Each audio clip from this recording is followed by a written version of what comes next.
You're on. Welcome in, everybody. Thank you for joining us here on our YouTube channel. JB Velodrome coming live at you for racing on a Friday night. Regional championships for our elites in the area. It's not been the most beautiful day here in the Pacific Northwest. Registration numbers are a little bit on the low side. We're sitting just under 70 degrees here actually at the track, and it's threatening to get colder, and it's a little bit breezy, and it's all the things that track racers don't want to see for outdoor racing. However, we still got some lists to get through today. We've got some great athletes showing up, and we have some medals to give out. Tonight we're going to be doing Keirins, scratch racing, elimination, and points race, all of which our top riders will be taking home some extra hardware today. So they're just finishing up our riding meeting right now. Thank you again for joining us. We'll be with the racing very soon. Thank you again for joining us. We'll be with the racing very soon.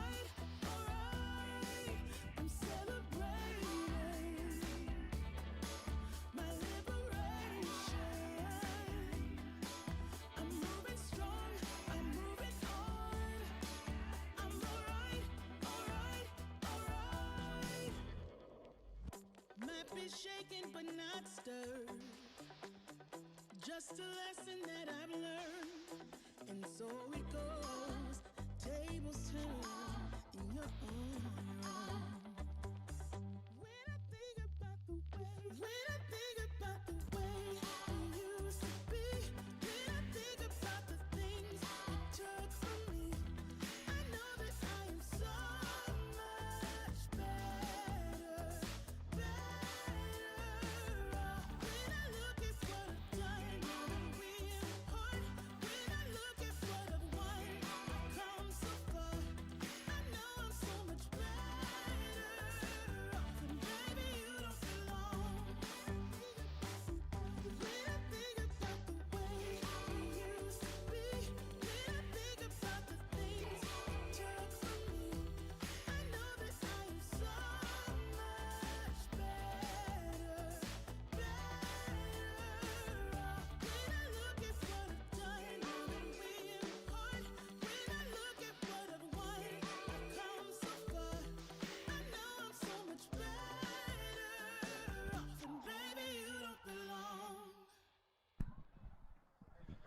All right, we are ready to start our racing here tonight, and welcome and thank you again for joining us here on what is maybe not the most beautiful Friday of the season, but it's a Friday and we're here, and we've got racing going on today. It's a regional elite championships. My name is Corey. I'm happy to be with you today as our host of all the fun here we'll be having together. Our racers are getting set for Keirins. Up first, we have the Men Cat 3 for their Keirin semifinals, as we have enough riders to be in a qualifying round. In these heats that we're about to see here, top 3 advance to the major final, which is the race for the top 6, and that's where the medals will be for our regional contest. Other riders will move on to race again in what's called the minor final, the race for 7th through 12th place. Up in Heat A is Ritter, Simon, Snoblin, Huang, Dunlap, and Chang. Heat B, Alexander, Plekelmariki, Hatfield, I believe are the names I see.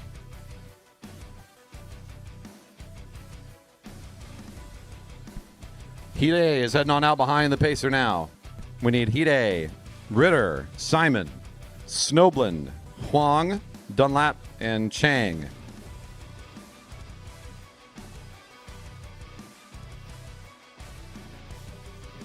Heat B is on deck, ready to go.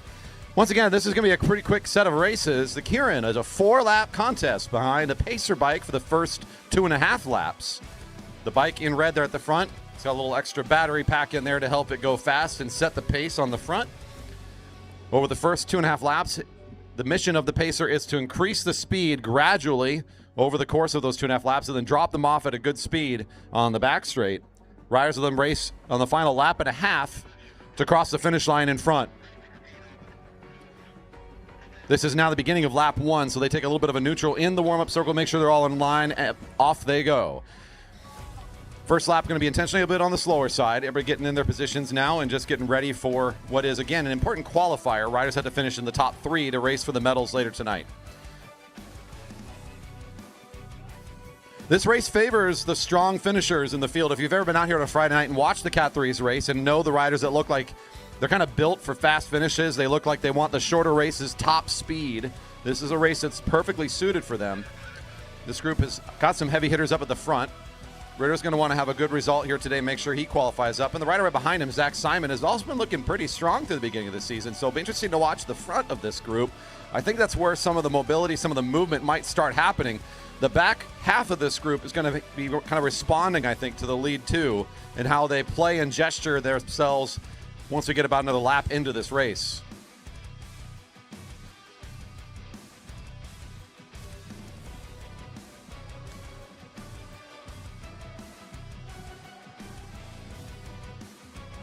Not a lot of developments here. We'll keep watching as the riders move through and be back on once we get maybe about another half lap up and see where our riders start to maybe move and develop here in this race.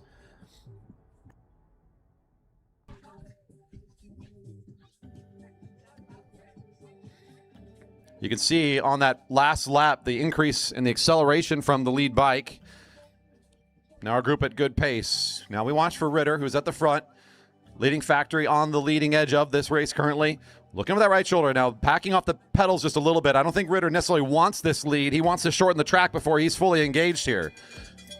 Simon starting to push up a little bit, back down to the sprinter's lane. The bell's ringing for one to go. Top three move into the major final. This is not their last race tonight. Need to try to play their cards smart here. Ritter's still controlling the front as we go into the back straight. Advancing from the middle of the group, we're starting to see the jump. This is going to be our youngster. Looks like Wong is up and out of the saddle. Big jump for the junior. Showed his cards last year as a junior sprinter, has really good track record when it comes to top speed events. So trying to put one here tonight. Ritter controlling from the sprinter's lane. Should be just fine. 301 coming across the line and good control there. And I think that's going to be 302 up top. Dunlap, third across the line, I believe, will be your three in the major final. Wong with a great jump down the back straight. Nice response, good play. Already into our next group coming onto the track now. Here's Heat B.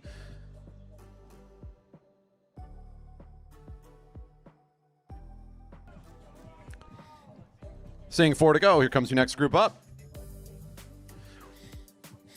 When it comes to our Monday night race series, this group's almost the exact opposite of maybe what we were just talking about a second ago. Some of our strong sprinters there, especially Ritter at the front end of that previous heat. Now it's all the way the back for Campbell Harris, his teammate, who also will style himself to be a strong competitor here tonight in the Keirin. Ends up at the very back of this field and has some wheels to kind of work with here. At the front, we got some youngsters. Rocco Alexander in position number 1 for the Jerry Baker Juniors. Oscar Plekel-Moriki for YBA Racing in position 2. Otis Hatfield in the middle of this group in the gray and blue for Project Echelon Vanguard. San Douglas 316 for the Shogun of Seattle team in black and white here tonight. And as I mentioned before, for leading factory, that's James Campbell Harris in position 5. 3 more riders to advance. This is a total of 11 riders here tonight. Only 6 get to race for the top spots on the podium.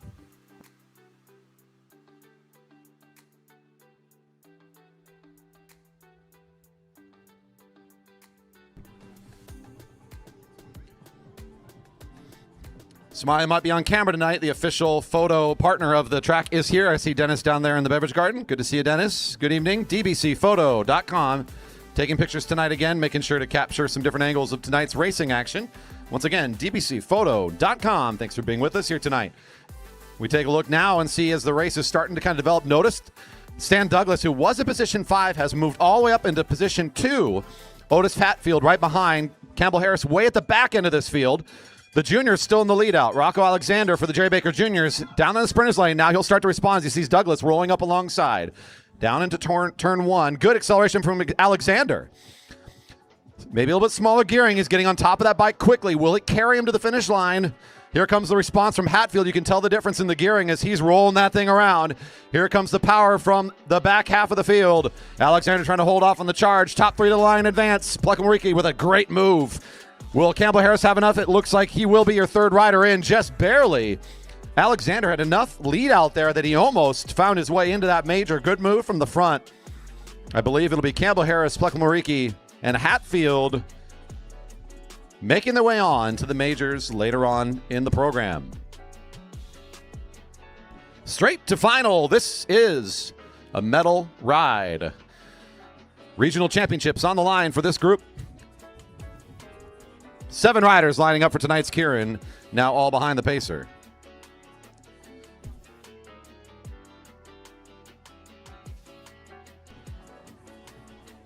In position 1 for Waterline Racing, that is Tyson Danielson. Josh Sherfy for Coalition is in position 2. We got number 1, Andrew Martin for 10 Speed Hero in position 3. Harrison Devine for Leading Factory is in position 4, racing in number 2. Number 67 for Waterline Racing, Wyatt Paul in position 5, giving us a quick hand wave. Right behind him for ACT is Ryan Havel, number 23. And in that final position, Andy Lynch for the Coalition Cycling Race Team, racing number 33 tonight. Straight to podiums for this group. Time for a brief analytics on my part here. The favored rider in this group will be 67 from my position, as he's the rider with our record for the kilo here. This is the perfect type of top speed you need for the Keirin to be able to carry yourself for a couple of laps. It's almost undeniable speed that he's able to produce over the course of about 800 to 1,000 meters. And we're going to be certainly watching how he positions himself through this race. The lead out is strong here from number 10. Tyson Danielson's having a good season for himself too, and has been showing some good endurance overall. Really well positioned in a lot of races this season. He finds himself right at the very front of this field, and he's a teammate with Paul in the back there, so I'm sure there's going to be some thought going into how they're looking at this race kind of for each other and for themselves. From the front, we see now a kind of a moderate pace from Danielson, not attacking from the front, allowing things to flatten up behind him a little bit here, and the bell's ringing. The move from the outside, the big dive. Here goes 67, taking over the front. Can you catch Wyatt Paul in this move? I don't think you can. I think the race is already over. He got the lane he needed. This is going to be a very fast 400 meters for Wyatt Paul and a championship in the back pocket. The sprint for silver is good, looking pretty good behind him. Coming around the corner, Tyson Danielson versus Martin currently. Martin making nice advantage here. Wyatt Paul moving high, say, yeah, there we go. Boom. And that looks like Andrew Martin does enough through the corner to come across the line second. Wyatt Paul continuing his dominance in these kind of events. That's the kind of top speed that this sort of training and that sort of strength can really put on. Impressive lap around the track for number 67, Wyatt Paul. Straight to finals for our open women coming on track now. Smaller group here today, but still 4 mighty competitors to go around here and see who will be our top spot in today's Open Women Keirin.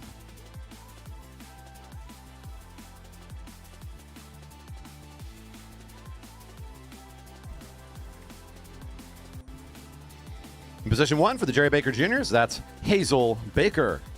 Right behind in the blue for Rice University, Kelly Darlene.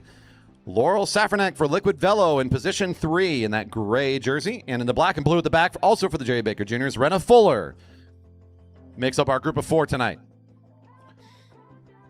Tough race to call based on the results recently.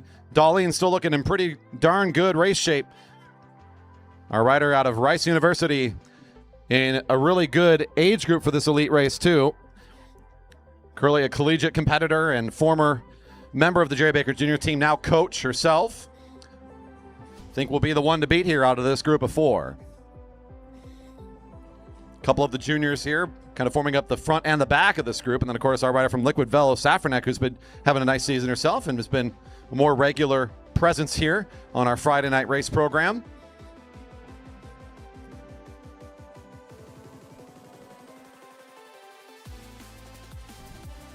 If I could ask to make sure the kids are not over or under the railing along the race course, that would be very helpful over there on the home straight.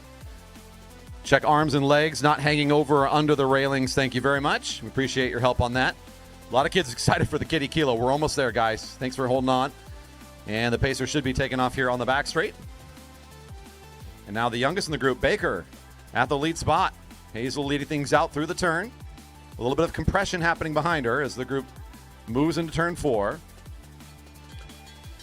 With the bell ringing, Darlene looking around for Safranek to do a move. She'll cruise to the front to take over on the lap. 102 now takes the lead position and probably will not try to let go of this here. Looking over the right shoulder is just a signal, hesitating, saying, I'm not going at full speed yet. Are you going to try to attack me? Once there's about 200 meters left, now she's up and out of the saddle and showing the good training she's had this year and the good preparation she's come in to return to the Velodrome this season. Nice move from the front. Looks like the rider in blue, Darlene, taking care of business here. Good sprint for second. It'll be Safranek across the line next, just ahead of Fuller.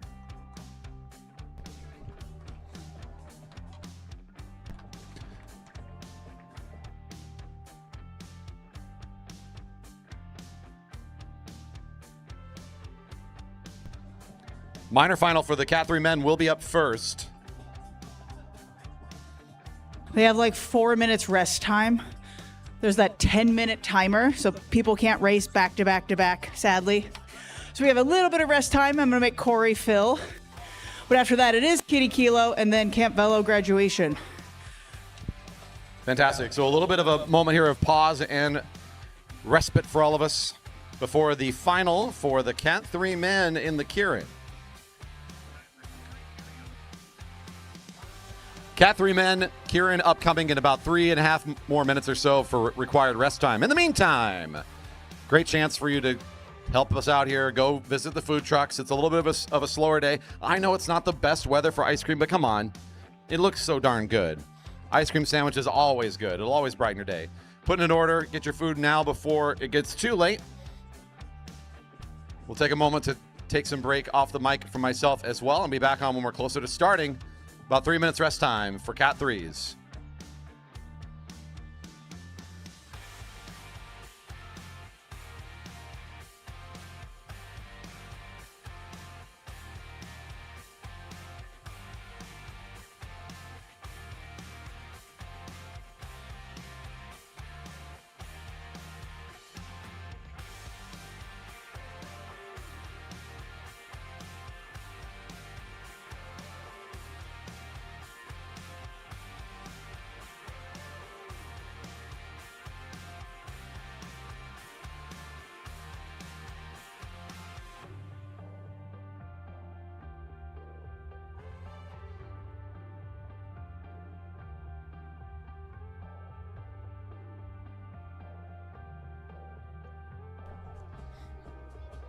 Good opportunity for me to fill some airtime with the request for some love from the fans that are online right now. I see all of you watching and chatting here.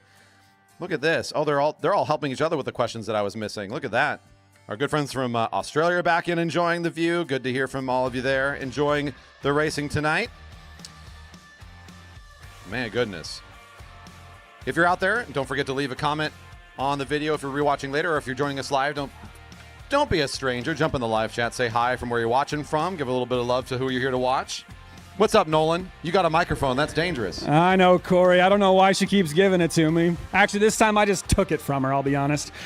You know, this is a championship event here this evening, and I was wondering if you had any sort of notes from some of the riders on warm-up, if they've been doing any course recon and had any sort of helpful hints out on the course today. I know that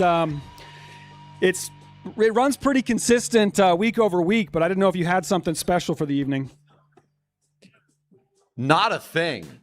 Except to say like the wind is going to play a bigger factor. I mean, that's always a thing, right? What kind of knots are we working with right now? Do you check it? Yeah, I didn't pull the data, unfortunately. We're not running quite that high level of tech up here in the shack, you know what I'm saying?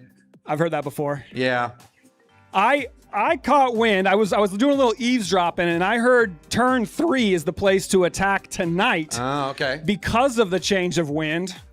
Is it kind of cutting across back there? And Yeah, it gives you that the little wind push? is changing from historical here, and it's actually coming out of the south. Interesting. Southwest. Got it. I have a wind vane back at the camper van, so I checked it. All right. But do you expect to see a lot of attacking in turn 3 tonight? That makes sense. Even on a normal night, that'd be a good place to go from, although, maybe a little late on a Keirin. So I don't know what that's going to mean for our Keirins upcoming. That's true, but I'm actually looking more like closer in on the next couple of races, which are the Kiddie Kilos. Where do you think those attacks are going to launch from? Well, I think the most activity we see is the kids trying the bank up here in turn 1, kind of utilizing a little bit of that geography they're not supposed to. Yeah. It's spicy over here. I don't know if you've noticed. I think they did. Honestly, in the offseason, I think they carved it out and added a little lip there so you get a little more kick. Oh, that makes sense. That's what I was looking at. That makes sense. Man, your on-the-ground reporting has really gone up another level here at the Velodrome. Honestly, it's really the lip is so strong, it's actually off-the-ground reporting unintentionally sometimes. Yeah. Man.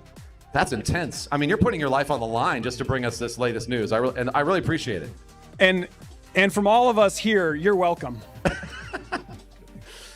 Thanks to Nolan Adams for keeping things colorful and fun. My goodness. If you're enjoying the banter and you're still out there and you haven't said hi, leave us a subscribe. Get that thumbs up. Thanks, Nolan. Biggest reason that I want to do more junior things around here is so we can get up here and do more of that. It's just too much fun. You got to get back to being a racer, though. Friends of the Velodrome, we got just another couple moments here until we're ready to call up this next group. Once again, if you're out there enjoying things, that subscribe means a lot to us, the thumbs up. And if you're here in the park enjoying the racing live, obviously you're the real one, so thank you for being here with us. We're here every Friday night doing this great thing. If you haven't checked out the YouTube, we have a lot of fun on there, and you get kind of different views from racing. You can rewatch stuff later. It's a good time. Give us a little bit of support. Head there right now. Hit thumbs up on the videos that we're posting up there. A share and a subscribe goes a long ways to supporting our local race programs. Even if you come out here in person, we certainly appreciate your help.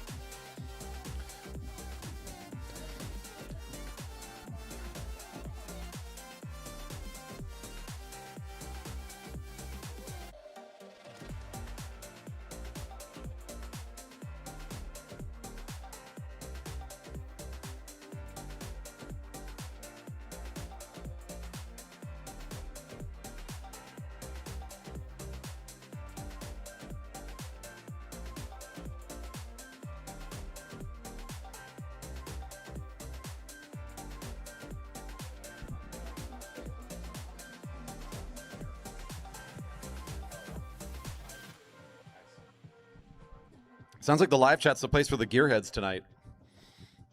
The Australians are comparing what they race on over at their track, and local rider Dominic's in there they're just comparing notes. So if you're a gearhead, jump in and share. I don't know. This looks good. We're like talking bike parts in the live chat this evening.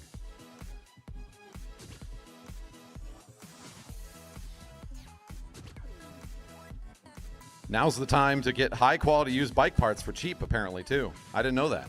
I'm learning things. I'm out here just learning. This is great.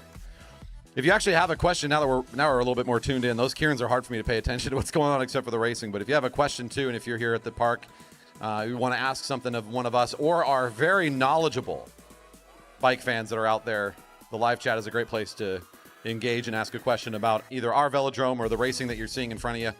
We try to pride ourselves on being very friendly for new riders and folks that are new to the sport.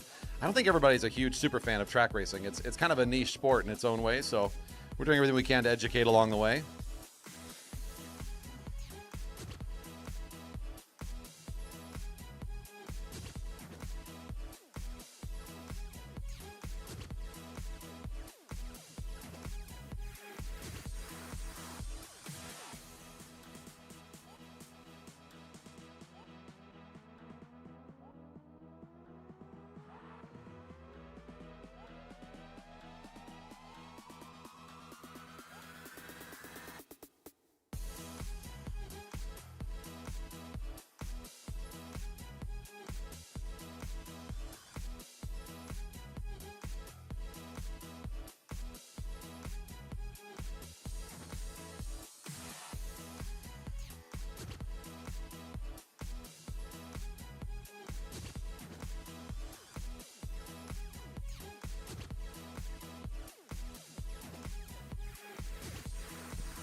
Some other exciting things on the horizon. Next week is Junior Takeover at the track, one of our favorite events of the whole year. We get to host juniors from across the country, especially up and down the coast.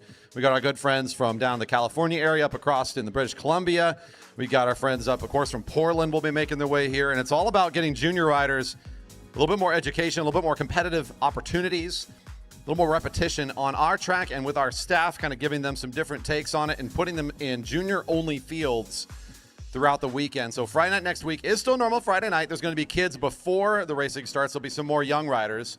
And then during the race program, there will be our normal categories interspersed with lots of juniors will be here.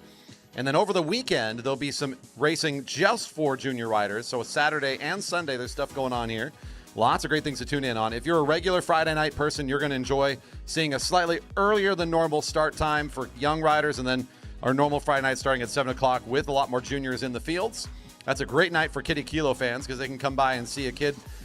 They could see themselves, who they could be in about 10 more years if they keep riding their bikes out here riding in that race jersey out here competing at the Velodrome. You get to see all sorts of fast and competitive juniors here at the track. Junior Takeover next weekend.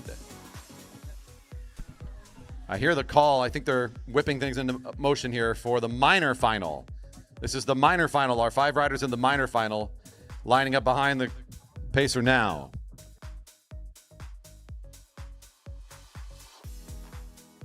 Good to hear from Beth tuning in from Vancouver, Washington. On the live stream, always kind of supporting. Good to hear from you. The gearheads are going at it still. Talking about wheel sizes and gearing tonight. That's been the topic, the hot topic for the evening. And our minor final is now underway in the warm-up circle. This is for Cat 3 men. These riders racing for 7th through 11th place in the finishing order. It may not be for the medals or the top spots on tonight's podium, but it'll still be, of course, a point of pride for these athletes today.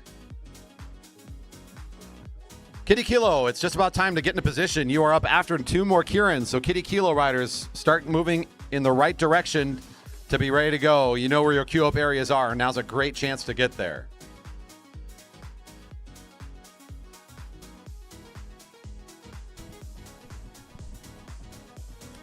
Off we go into the first lap. Zachary Simon at the front for Coalition.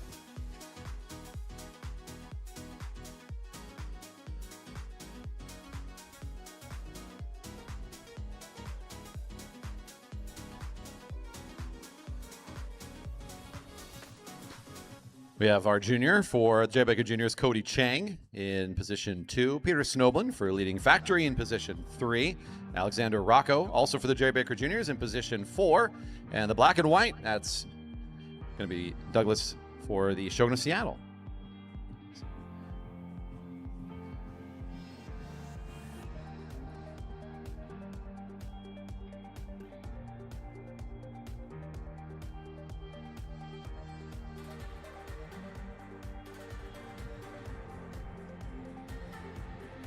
Expecting another lap or so of sort of static positioning here. We'll give this race a moment to develop and be back at it here in about a lap when that pacer is out of the way and see how things are starting to come together.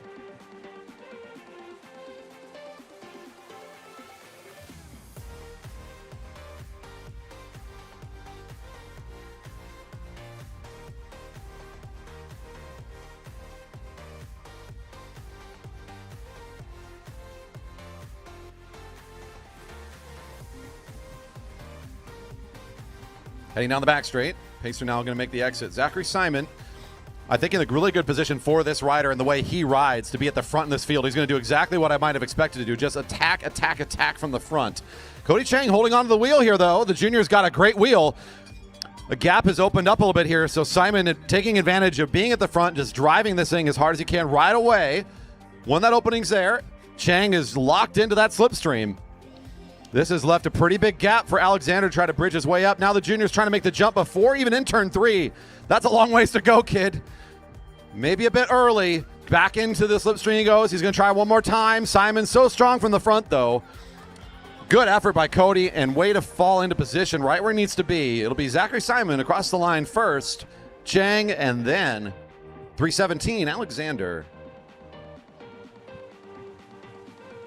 And now coming on the track here, race for the top positions for our Cat 3 man. This is your major final.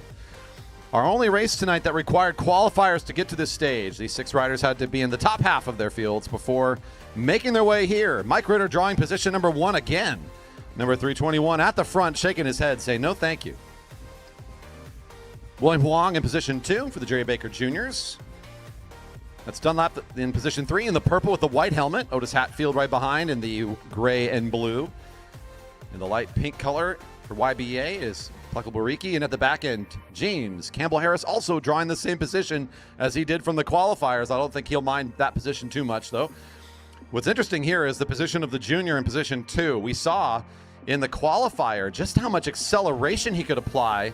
The challenge will be, can the top speed be matched here? Can he find the same top speed as some of these other riders in this group? With the gearing differential being a bit of a factor, just the approach that this rider brings, his acceleration is so good. We'll see if William Wong can find a top spot here today in the elites, or excuse me, in the Cat 3 man. with that acceleration, or is it going to be someone else in this group? We've got some great top speed riders in this field. All, of course, had to make it here through qualifying, so they already shown their strength. You got one chance to watch them tonight. Some I don't think had to use all of their power just yet. So this is where all of the positions really matter, and the riders are really going to try and put it all together.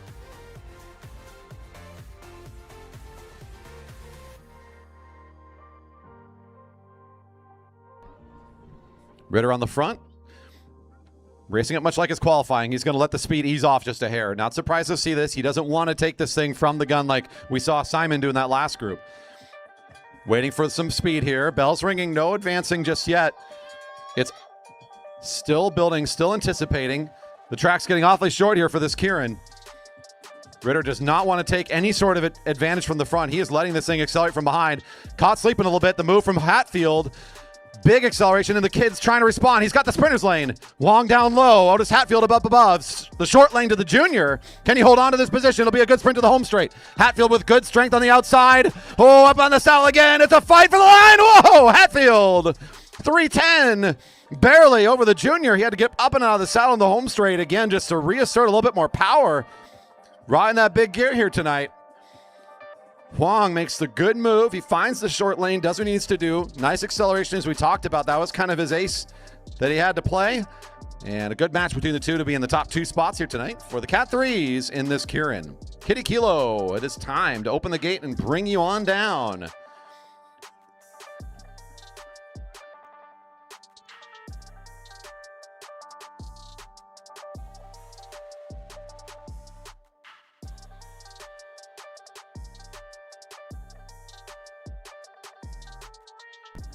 First Kiddie Kilo group, come on down all the way to the lower part of the track.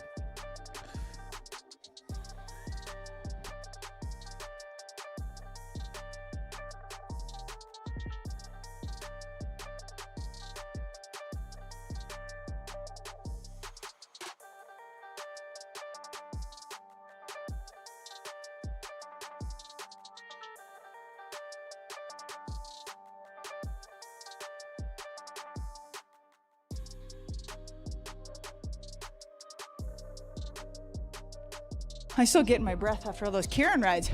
All right, we got a super speedy looking group here. Doing one fast lap. Are you ready? Yeah!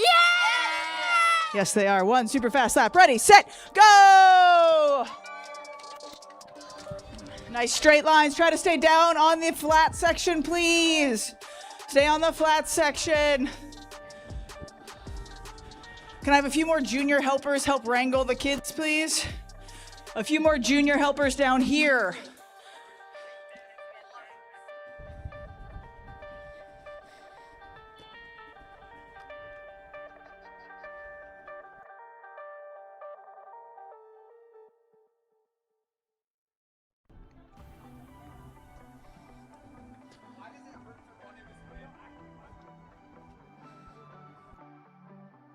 We got a race to the finish here.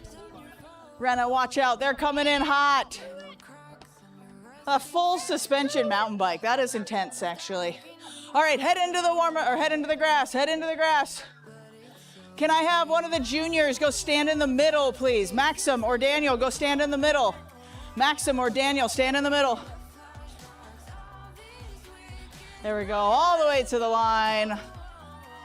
There we go. Go hang out in the middle. You guys got to stay there. Cheer on the younger kids. All the way.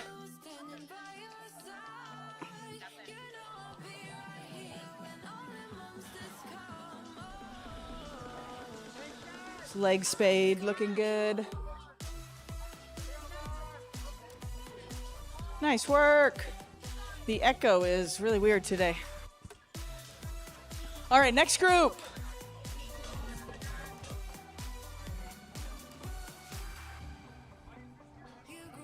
Next group of Kiddie Kilo kids coming on down. Thank you. All the way down to the lower part of the track. All the way down to the bottom. There you go. Got to work your way down there. Down the hill first. Nice job.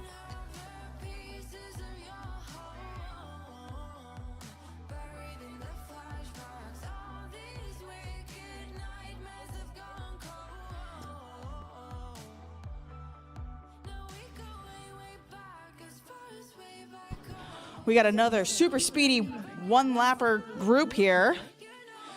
This group, are we ready? Yeah. Yes. That was a little yes. They're ready. They're very focused over here. All right, one big lap. Watch out. They're going to go fast. Ready, set, go. Nice straight line. Stay on the bottom. James, watch out. There we go. Nice straight lines, straight lines. We have a couple Spider-Mans in here. We got a little Spider-Verse action. There we go. Try to stay down low. Watch where you're going. Yeah, the kids in the middle, you can cheer them on.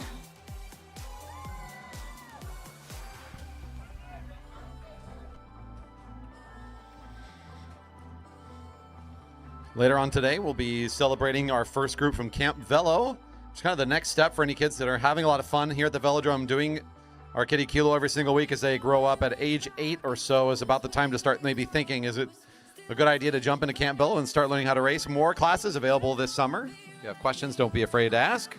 Camp Velo classes still going on this summer. Get kids on a bike here at the Velodrome. We've got bikes that'll fit them and learning how to race.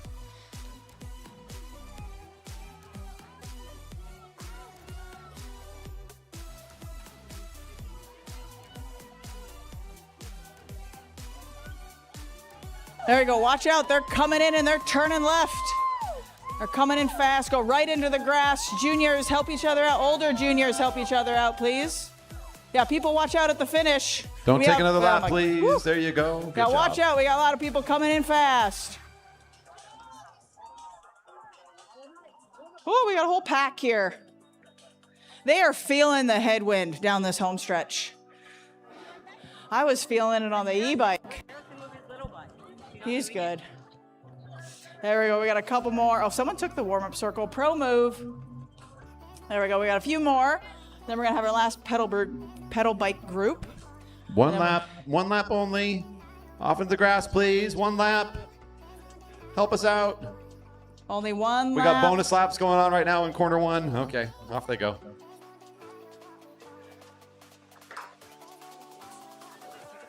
There you go. Put our hands together for the home stretch rider here. Do a great job on this pedal bike.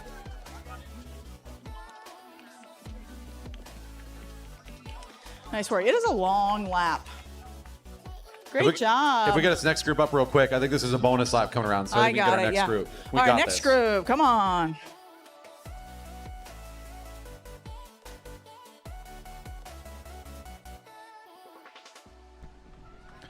Come on down, kids, all the way to the bottom. Work your way down the track first. There you go. Much better than the last group. These guys knows what's up.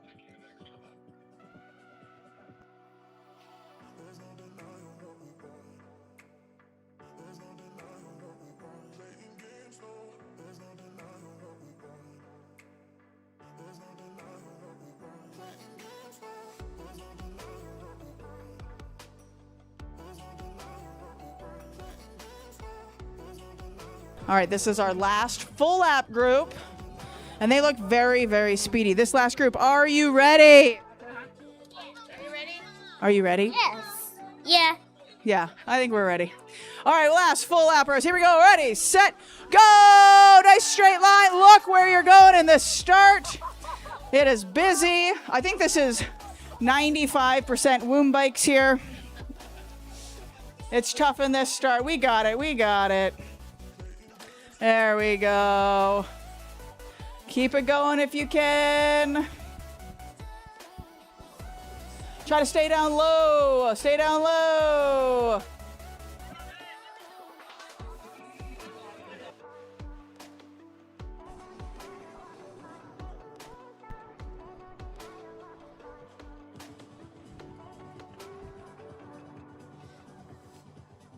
This one was really the, I think this actually has the most per capita of adults running along with their littles. I like this group. We're really putting the effort on this one. This is possibly the most calories burned all night. I love it.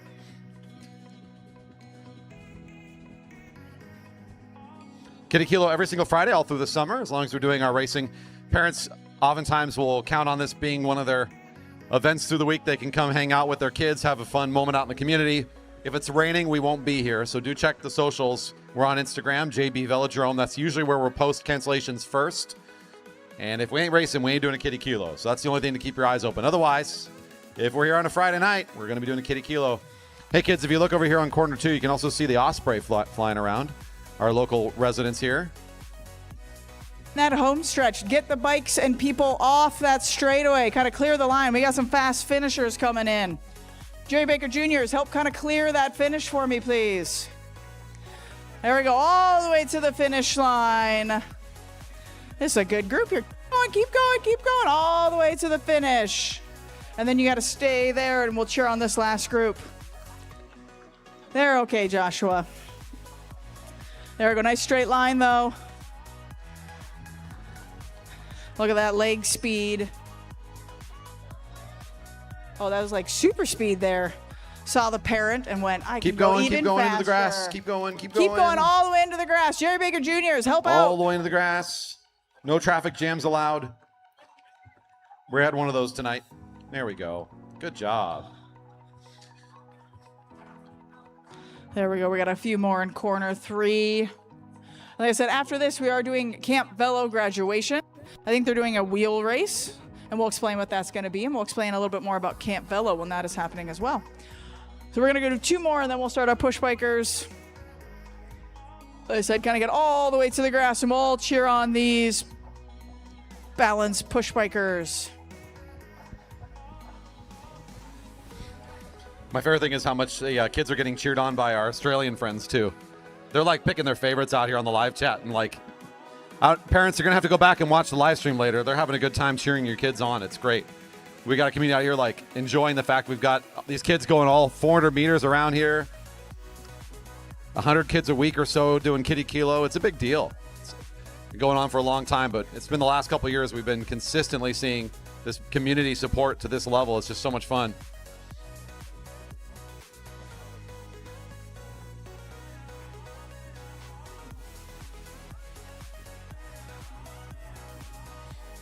Yeah, our community loves to race and loves to ride and loves to be on their bikes.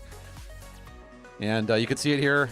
And our favorite now upcoming, our last for the Kiddie Kilo, it's the Push Bike Derby. We'll get them all lined up for a quick sprint down the home straight. And then we'll be back into our racing for tonight's main program. Oh, pardon me, we have the Camp Velo still. I apologize. Those kids are excited for their wheel race, as Amara was just talking about. After that, Cat 3 Men Open Women Combined Scratch Race will be taking the track next.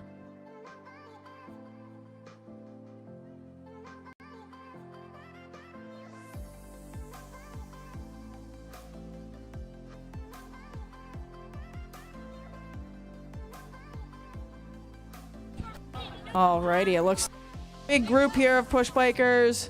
Spectators, let me hear it. Are we ready for Push Bike Derby? Let's put our hands together. Spectators, are we ready? Okay, here we go. Push bikers, ready, set, go! Quick sprint These down the kids home are straight. So fast. Woo! All the way to the finish line, just the straightaway. This has kind of been won by the There scooters we go, recently. It's just good the to see some push bikes straightaway. win. There we go. Got some scooters. Yep, just the straightaway. Nice work. Look at all the smiles. Woo. Bringing the fun to the velodrome. Great job, kids. Crushing it. There we go. Get them all across that line. Nice job. And now it's time for the important and very kind of formal instructions here so we can get things moving in the right direction. Families, thank you so much for joining us here. Your kids did wonderfully. How about one more round of applause for our Kiddie Kilo, everybody? Great job, kids. Thank you for joining us. I need all of our families to find their way out of the inside here. So find your way out either from the way you came in, or you can hop the fence line anywhere you like along the rail. We just need you to make your way out. Thank you so much for joining us here today. Great job in today's Kiddie Kilo, everybody. Sticker people, go a little further in, or else we just add to the bottleneck. Stickers, go a little further in. There we go, heading on up here. Nice job. And once again, like I said, 8-year-olds and older, you can take Camp Velo. You can get on track bikes. So make sure you stick around for Camp Velo grad here. Stop, stop, stop. And up.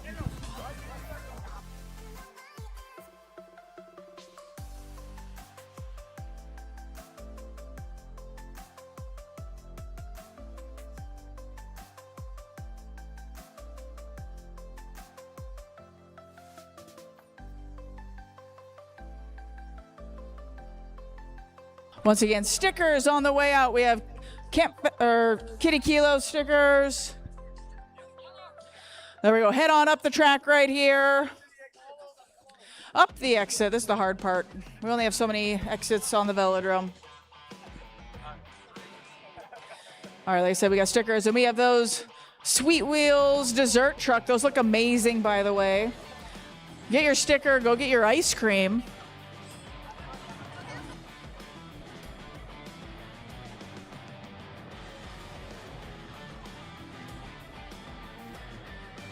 All right, and Camp Velo, I believe you are staging right now. So Camp Velo, I believe you're staging on the rail. So Camp Velo, get up on the rail. Up on the rail.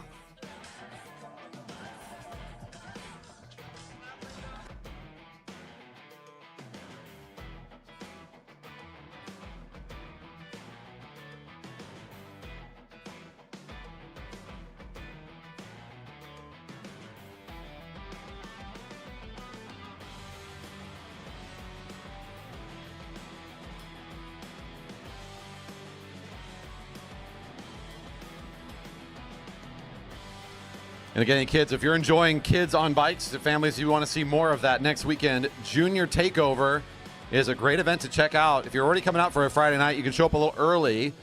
You can catch even more racing from younger juniors before the regular Friday night starts. Then we've got juniors kind of embedded throughout that whole race night.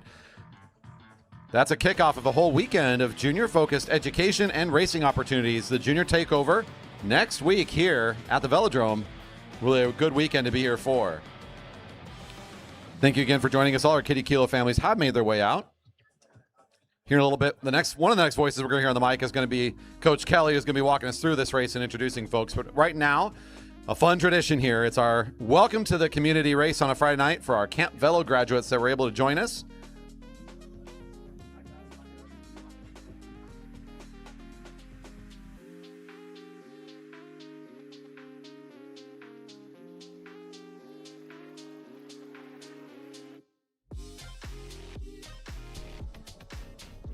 I might have jumped the gun. There's a couple more working their way out. They're just having too much fun. They don't want to leave, you know?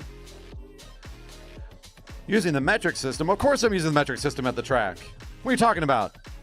That'd be foul to not use the metric system here. Believe me, in every other part of my life, I am not using metric system. I'm American raised. I was born in Kansas. I'm about as central in this country as you can get. Corn for miles. No meters, just miles. All right. I think if we've got the thumbs up from the back straightaway. All right, looks like Camp Velo is all ready to go.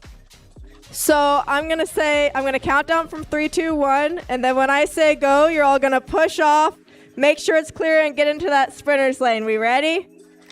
3, 2, 1, go. Big push. Let's go. These are 6 of our kids from our full Camp Velo we had this week. We had 15 kids coming out, 6 of them joining us. We've got a little incident up at the rail, but that is all good. We're handling it. Right now, leading the charge, who started us off with 2 laps, we've got Eric being caught right now by Ryan and Janov, some strong kids from our camp.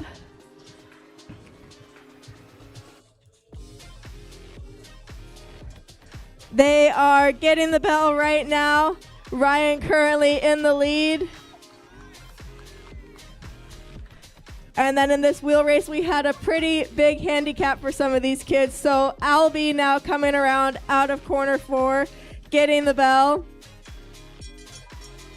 Followed closely by Xeon. They've had a big distance to make up.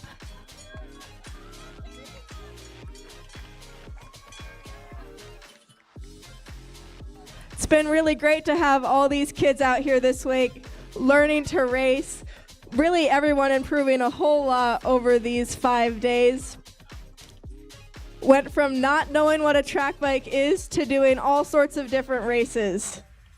And now we are finishing.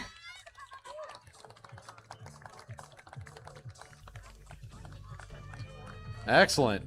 We got to throw it in too while we're here. You're seeing all of these beautiful bikes these kids are racing on. These are owned by the Velodrome. The kids, when they sign up for Camp Velo, get access to these fixed gear bikes. Not just the instruction, but also the equipment.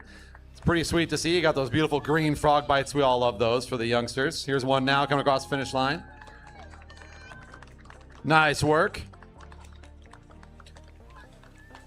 Thank you, Coach Kelly, and all of our juniors, and to the families that took the time to bring out your youngsters to join us here at the Velodrome. This is kind of our way of saying, welcome to the community. We have more young racers keeping the sport alive and enjoying the fun of our Velodrome community together. So wonderful to have you all with us for that. Congratulations to all of our graduates from Camp Velo this week. And believe me, there's more than 6 in a class.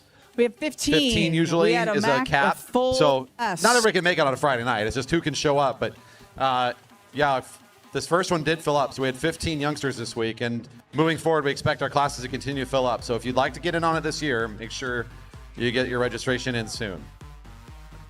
And we're going to have our Camp Velo kids to the rail. We're going to get them one clip. We're going to get their bikes out of here, and then we're going to call up the Cat 3 and women.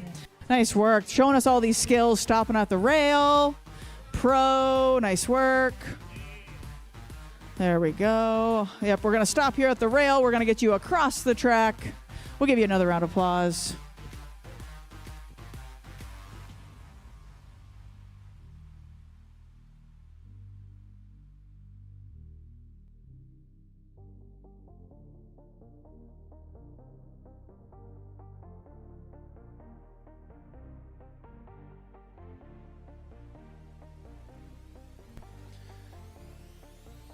Thank you all once again for being with us today. This has been a wonderful start to what is our Elite Regional Championships. We are racing for some regional medals here at the Velodrome today.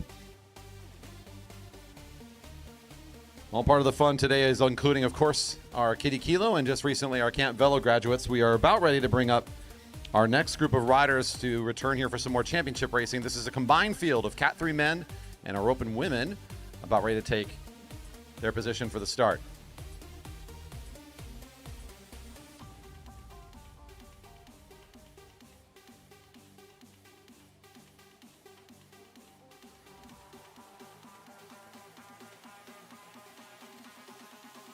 And riders now called to the rail for Cat 3 and open women for the scratch race.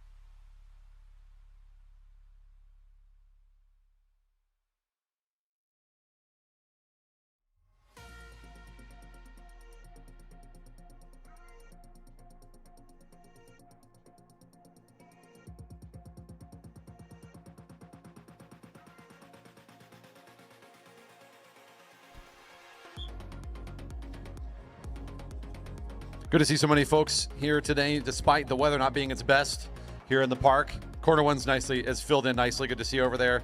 Home straight folks are all huddled up and ready for some good racing here. And if you're out there enjoying our live stream, there's over 50 of you viewing right now. Don't forget to hit that thumbs up button real quick. We'd appreciate it. We've heard from several of you today who've checked in on the racing. And if you're out there on the broadcast, hope you're enjoying the quality of everything you're seeing here. And today we've got a pretty good field. We put together our Cat 3s and our open women as we had a small registration for our open women's field, putting us in a situation where we wanted to give them some good competition today, despite the fact that they didn't have the numbers. So we put them here together with this group, and this makes a pretty good field with some good things going on here for us to watch today. 15 laps of scratch racing. This is a race for the finish line after 15. It's a very straightforward race format. Riders will get a bell at 1 to go. Right now they're in the neutral. We'll start the race out of turn 4 if all of our riders are still together. on the sound of the whistle from our official posted up there to meet them.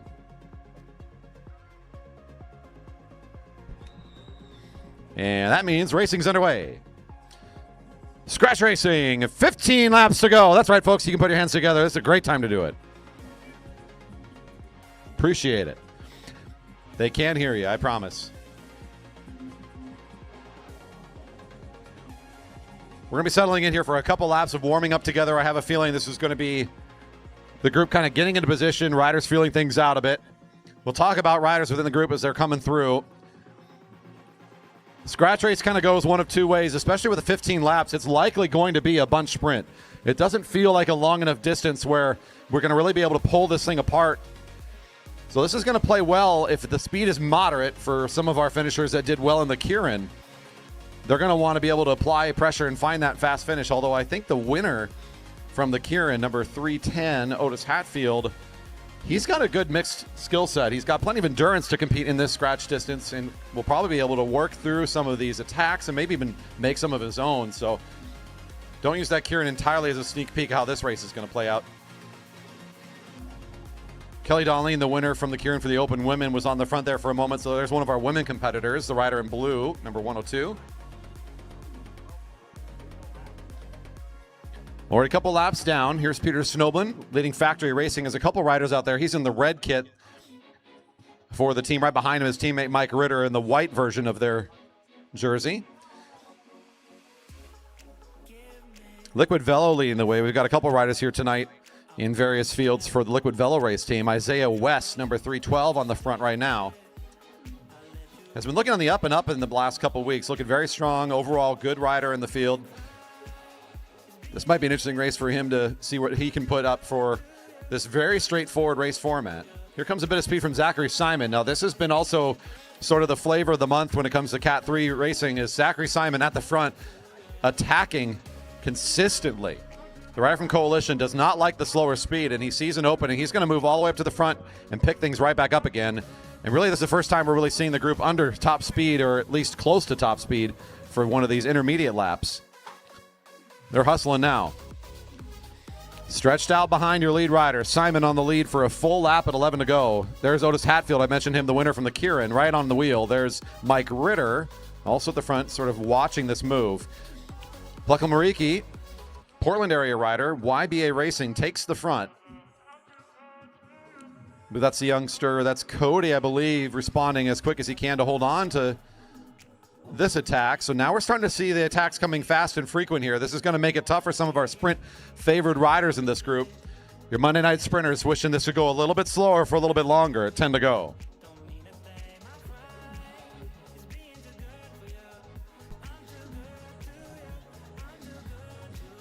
Riders above the blue line. 3 in the chase are working their way back up. That's Safranek on the front of the chase for Liquid Velo Racing, trying to bring 3 riders back into this, including James Campbell-Harris. Renna Fuller also making their way back in with this group of 3 as they rejoin the main field. Onto the home straight. Still 9 laps to go in this scratch race.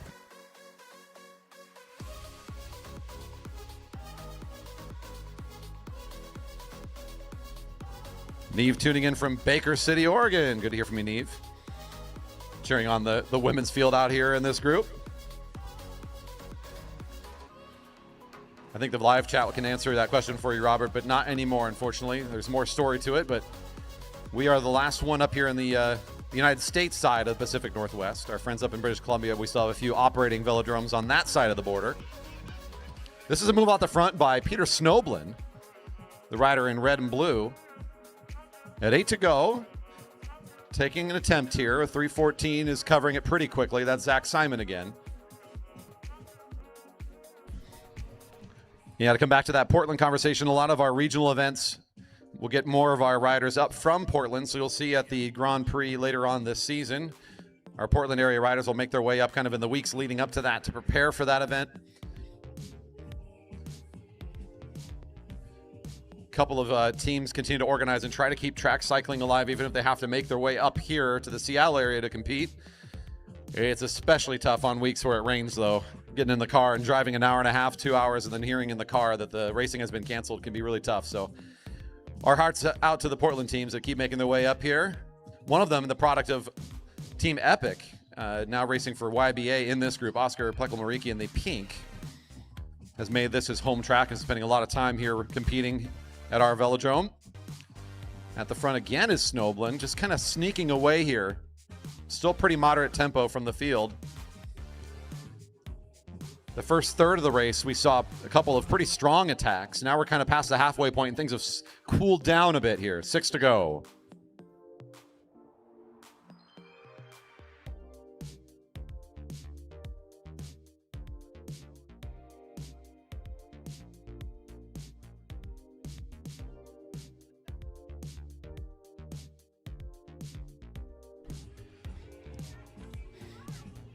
This is a medal event here for our elites in the region, for our Cat 3s, for our open women. There are medals on the line for this race, and at 5 to go, things are going to start picking up.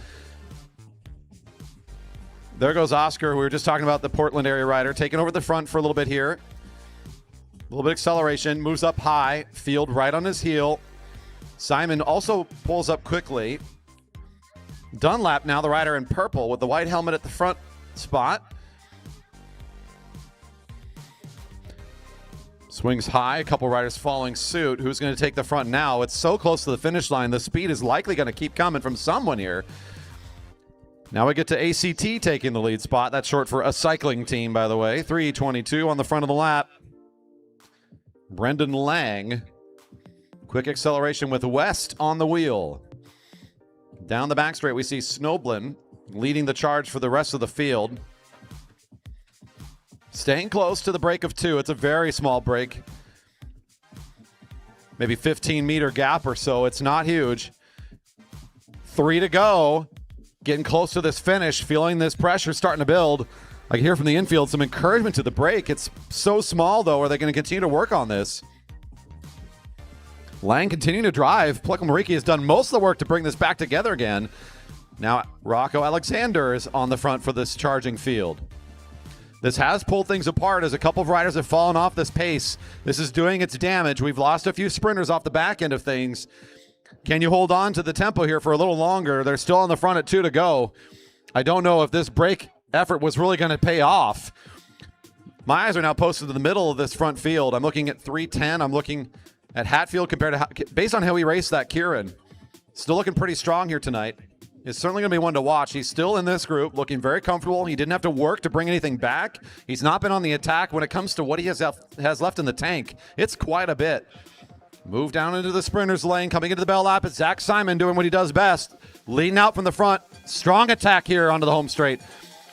For the regional championship, off we go. Zachary Simon on the lead. Watch 310's position as he falls up on Dunlap as well. The front 4 look really good here. There's the rider from Portland in position 2. Good position for the kid to be in. He's looking over his shoulder, waiting for the acceleration. Now you see the little kick there. He's pushing those pedals into position. He goes. Can he take this? It looks he's got it pretty well lined up coming on the home straight. Oscar Plekel-Mariki at the front. It's still the rider from Portland looking strong. Great positioning and an easy finish here. He cruises in. Dunlap and Hatfield come across 2-3. The rider for YBA makes it look real good there. He had the right wheel. He knew to fall Simon into that one. And he executes brilliantly off the back of that one.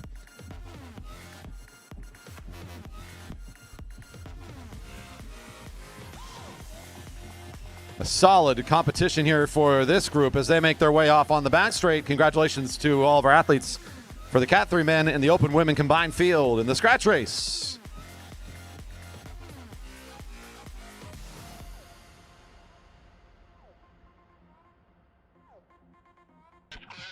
Course is clear. We're going to bring out our next group to the rail. Cat 1-2s to the rail. I have a call from on field for 1 minute as it looks like we have something technical for the bike here, so hold on.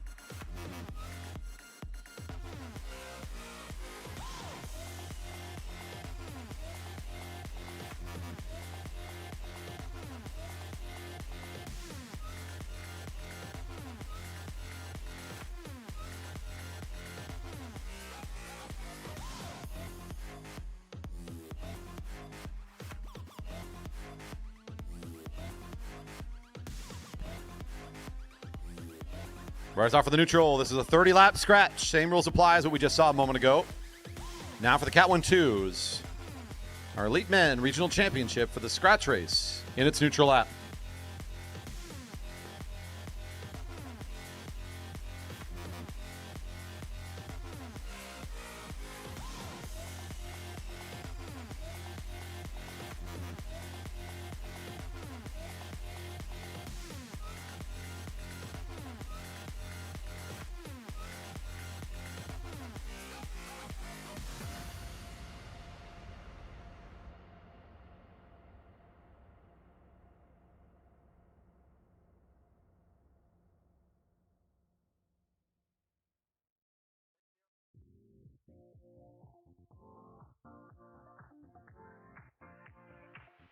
And there's your whistle. Racing's underway. Scratch Racing Championship for our Cat 1-2 men. 30 laps to go.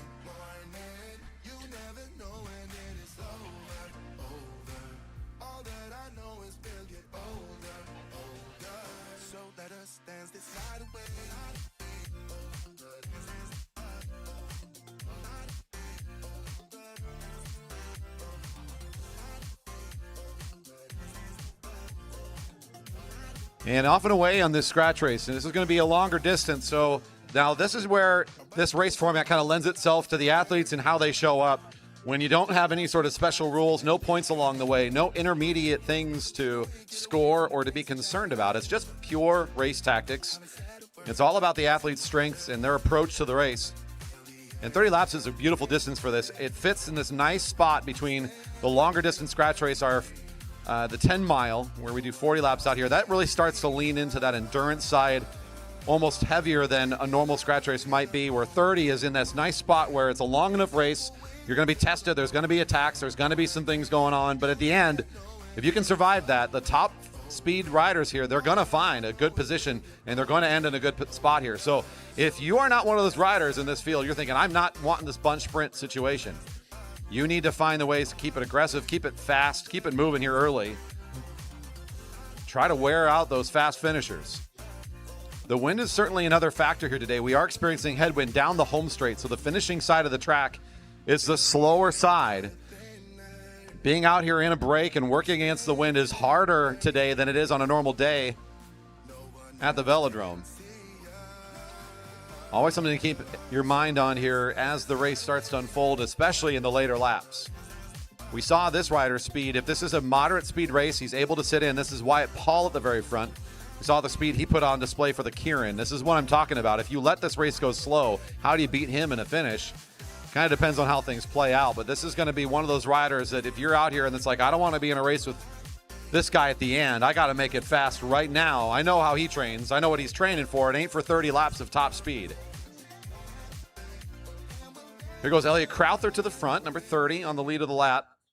Andy Lynch right behind him for Coalition. Now this is, again, a pretty quick moment here. Not surprised to see the first laps here pretty quick. Good tempo from the field.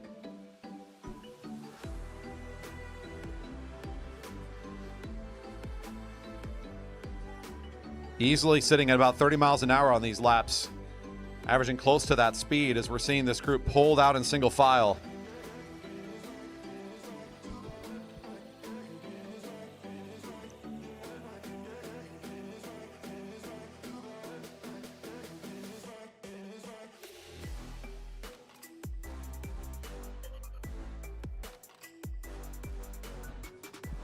Number 44 comes to the front. That's Luca Ostertag-Hill for Liquid Velo Racing.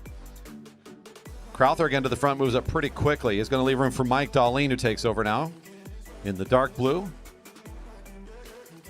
Danielson right behind him for Waterline Racing.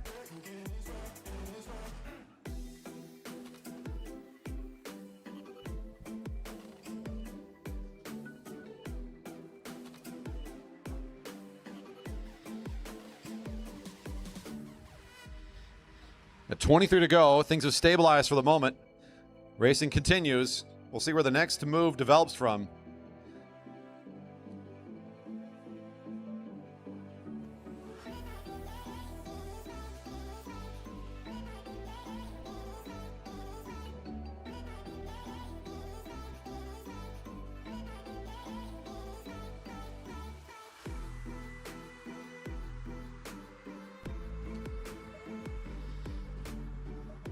Another rider to watch in a longer distance scratch, or even really just about any of our race formats. Number 2, Harrison Devine, has been a great competitor here at the Velodrome in this last season. And he's going to get things going on this lap. So we're seeing a bit more of aggression at the front when he made his way up there. Chris Wilson, number 5, is absolutely going to be willing to play ball with that. So he'll start to try things out himself. He moves up to the blue line to see what other kind of help he has. It's pretty moderate, but he gets help from Devine again, who wants to keep it moving. 21 to go. And number 2 is putting in a pretty strong turn here to pick up the pace again.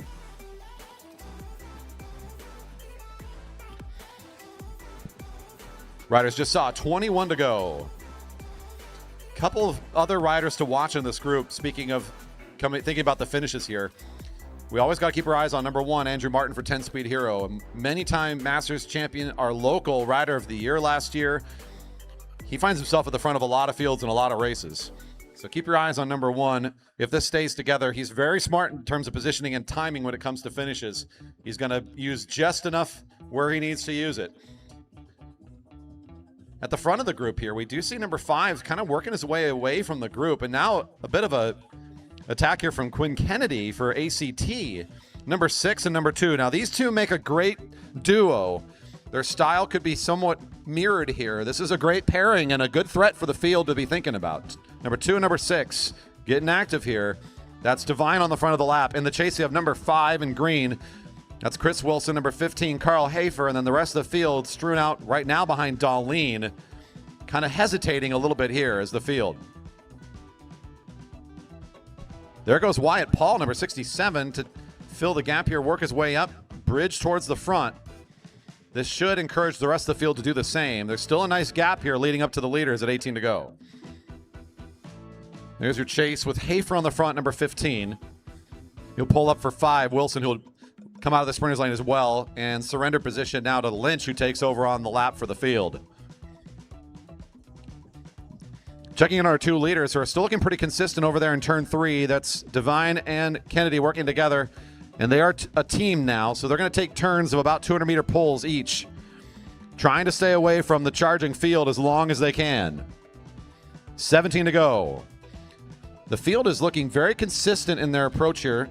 They do not want to let this thing get away. Not going all the way in to get the catch just yet.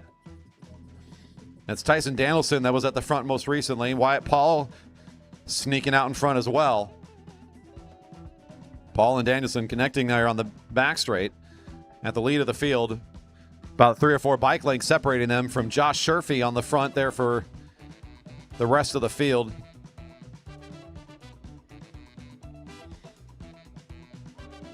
Looking to be a pretty good one here at 16 to go. The 2 that have broken away, as I mentioned, that is a great pairing, and the field has not yet really worked away on this, what feels like a relatively small gap, but still a very staunch challenge to close this distance down.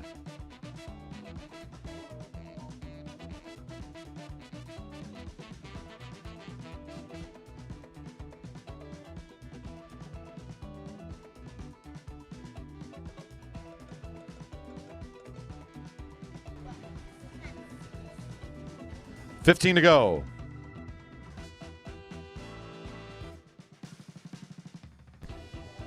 Not much changing here. That's Andrew Martin now on the front for the field. So even number 1 taking some good effort here to try to move things forward.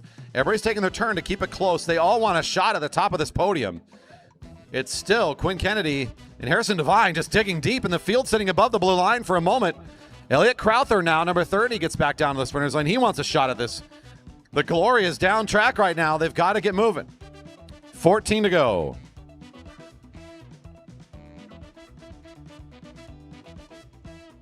This is a big one from Crowther. He sets it up in turn 4, and look at the speed. He brings with him Luke Ostertag-Hill, but he's doing most of the work himself.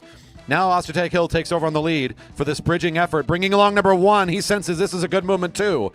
And this is exciting here at 13 to go. Martin coming up with this group, and we've got 5 at the front. Quinn Kennedy thinking about what he needs to do here. Devine dives back down. He's willing to keep this thing working. Quinn Kennedy looking around. They're thinking, do I need to get on this train? I probably do. Up and out of the saddle goes Quinn Kennedy to try to jump in on this one. Next closest group, we've got a chase of 4 just barely in front of the rest of the field. They're still trying to hold on to this thing. It's now 5 riders up track. They've got to stay close if they want to be able to compete for this podium. 12 to go. 12 to go.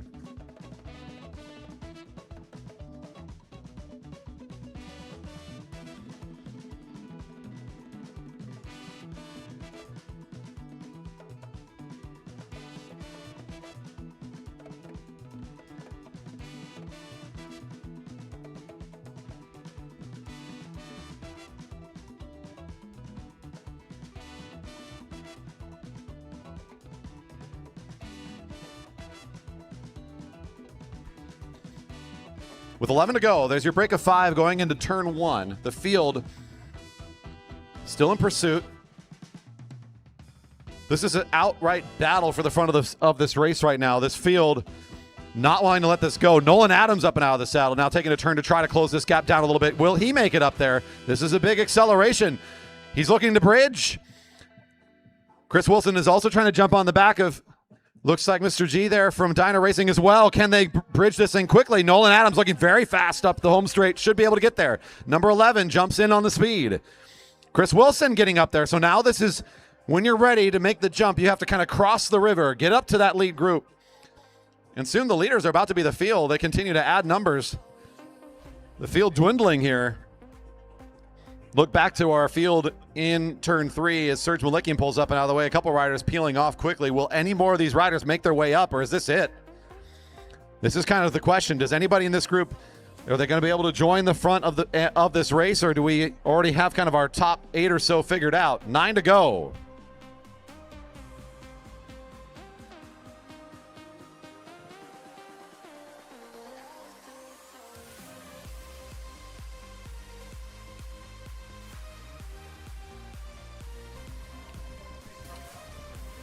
Divine pulling away a little bit, then up track. He's going to be with this group. He's not going anywhere at 8 to go. Number 2 will work his way back in with the group. But as I was kind of talking off mic and thinking about the format of the race right now, one of the things I talked about at the beginning was, how do you beat number 67 if you're not able to beat him in a 400-meter sprint? You go fast and you try to get him out of the field. Right now, he's back in this chase group. And really by the numbers, the field is the front.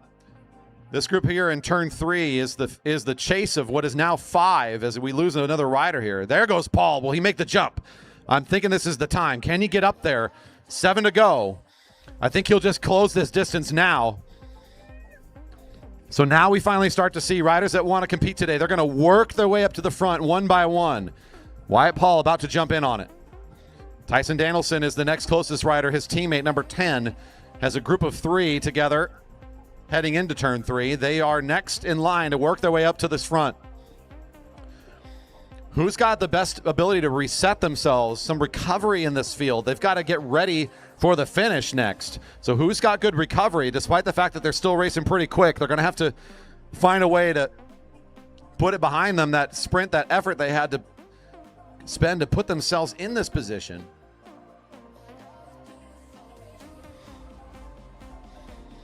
12 riders make up the field. Everybody else in pursuit. The front of the race is in turn 3. Chris Wilson moves up high. Elliot Crowthers back down into the sprinter's lane. Elite champions going to be found here today. With 5 to go, Crowther starts to pick up the pace again. Quinn Kenny, number 6, watching that move. Divine wants to go for it. Number 2 up and out of the saddle, responding quickly. Crowther leading down the lap, down the back straight. Paul has to peel off the speed here. This might be it for number 67, who made the jump to get into this group, but now it's just been too fast for too long. The Kilo Master has to peel out. This is a big moment and kind of what they need to happen if somebody else wants to win this over number 67. Here goes Divine across the finish line. Number 44, there's your rider from Liquid Velo. Ostertag Hill on the lead of the lap, and this is starting to shatter a little bit again as riders that were in this group are peeling off the speed. We've got 6, and everybody else is chasing. 6 riders at the blue line up at the front of the race. There goes Divine again, just being absolutely relentless. Another attack from number 2. Darlene is right there, as is a couple of pursuant riders. 3 to go.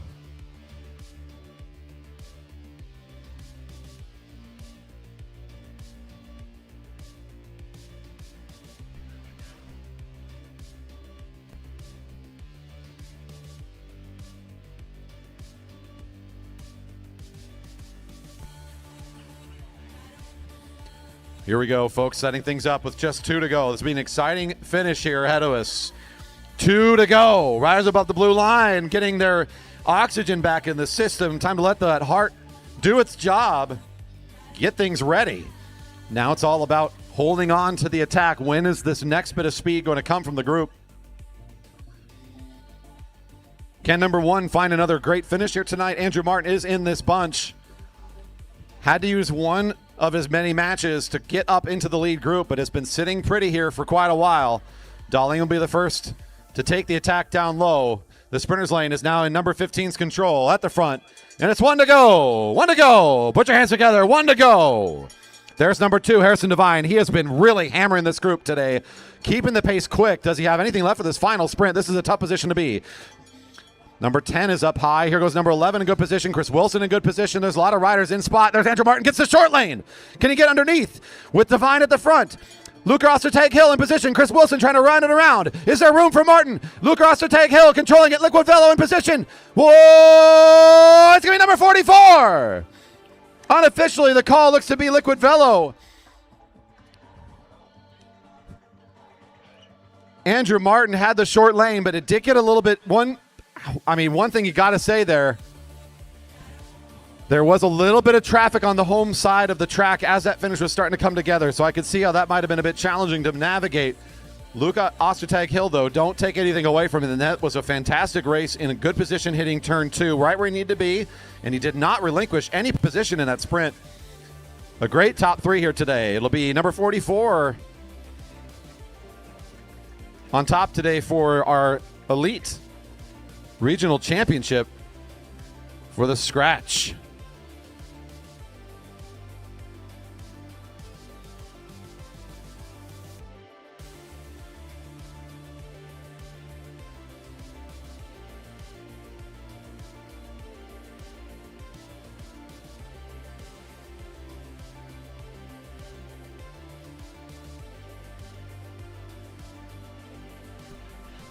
Track is clear. Let's bring up our next field to the rail.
All right, this home field crowd over here, you guys are helping us out tonight. I hear all your cheering down there. Let's go. The grandstands are doing their job tonight. I appreciate y'all.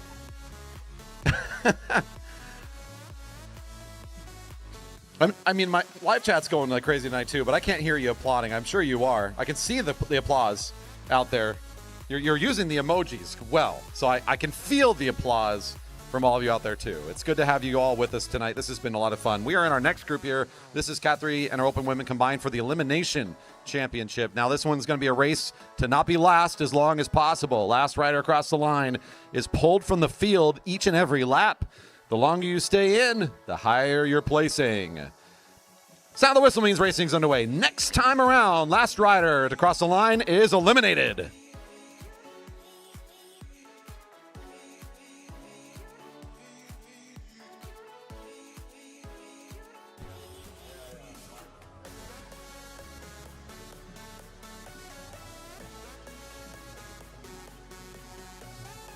Okay, here we go. Hey, this is actually a pretty fitting song for this. If you're out there on YouTube, you can't hear it, but like the hot seat at the back, and if you can't stay in, you gotta go. It kind of works. Here comes our first elimination. 105, Safranek. Laurel Safranek, 105.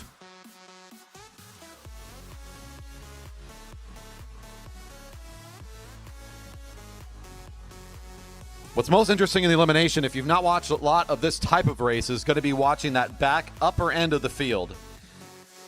The front tends to be pretty static, but that's also where, if you're looking down low, already put it in his hand. Something's going on with the bike. So looks like we got a volunteer here from Ritter.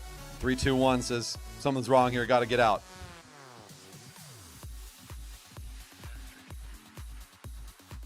As I was mentioning here on that previous lap, you'll see the lower part of the field tends to be a little more static. There's less movement there. You've got your rider in the lead position who just tries to be the anchor of this whole field. The back top half is where the movement is. That's where the repositioning will come from. And you'll see here is Rocco Alexander, the rider with the red bike, black and blue. He's in the tough spot at the back, not able to find the room he was looking for. That will be 317. Rocco Alexander, he already kind of gave the head nod knowing it was coming his way. A little bit of frustration. Couldn't find the positioning he was hoping to find over the top.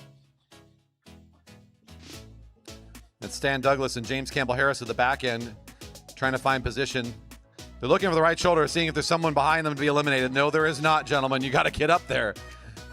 Stan Douglas working his way a bit closer. It looks like this turn it'll be James Campbell Harris starting to pull off the back end a bit.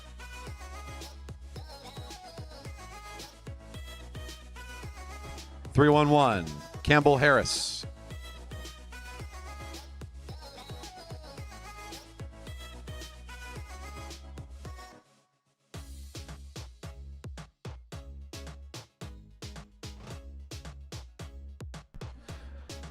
We have a volunteer off the back. Field is safe.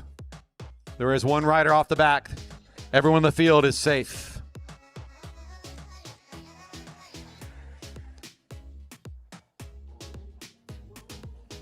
Everyone in the field is safe.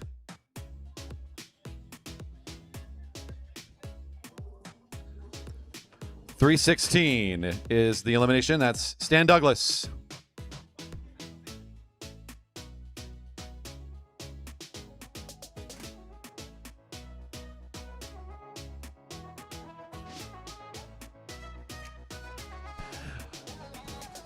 And here we go. This pole coming from the field. It looks to be a rider in gray this time. It's 312. That's Isaiah West.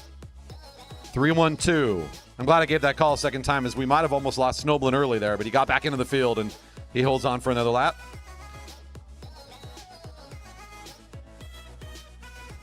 Eight riders remain.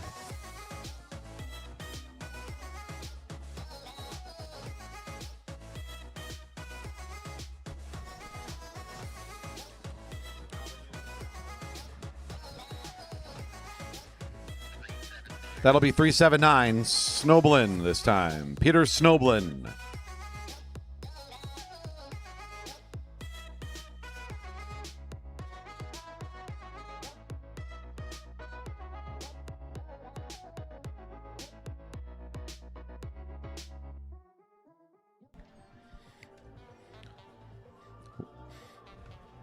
Your winner from the scratch, still in this thing, from YBA in the pink. Seeing this young rider in good position lap after lap. I think this is going to take one of the riders down low this time. It is 310, Otis Hatfield. Hatfield.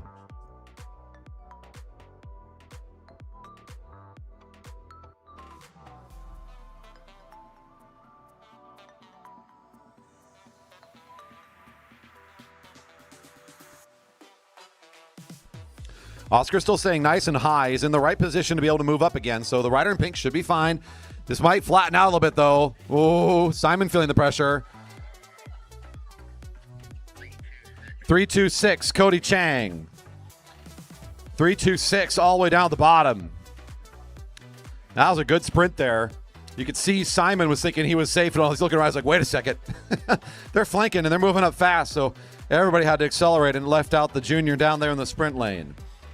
Down to 5. Kelly's still out there for the open women, still competing. In position in the blue. Starting to move into position. It might be taking out one rider down the sprinter's lane. Looks like ACT is in a tough spot here. Smiling across the finish line. That's 322 for ACT. Brendan Lang. Darling next door to Plekel Mariki at the back end of this group with Zachary Simon, and Dunlap is the rider in purple. Colin Dunlap for BPM are the remaining 4. A little bit of early speed from the lead 2 riders as they hit turn 3. Darlene on the wheel of Plekel Mariki as they hit the front straight. Ooh, Darlene trying to power this one out. Not quite enough. 102 gets the official call. Darlene makes it into our top 5 here tonight. Out in 4th in the overall standings. And the top for the open women here today. Colin Dunlap, the rider in purple, starting to lose the tempo here a little bit. Simon's keeping it a little bit brisk as they hit turn 3. He'll close down the gap a bit here, though. He's not out of it just yet. Dunlap onto the home straight. It'll be Simon from the front. Plekelmariki. It'll be 3:02 as the elimination this time. Your final lap of this contest between Zachary Simon and Oscar Plekelmariki is a head-to-head race. As Dunlap will be done in 3rd. Still on a podium step, but now the fight for the championship between these two. Plekelmariki has shown up to race today. Whoa! There's one for you. Hello and goodbye. Sitting on that wheel, ready to unload at 200 meters out. Can't match that acceleration. Feeling good. The rider from YBA takes another tonight. Zachary Simon, good showing here this evening to be in control through those last couple of laps. That acceleration just proves to be a bit too much.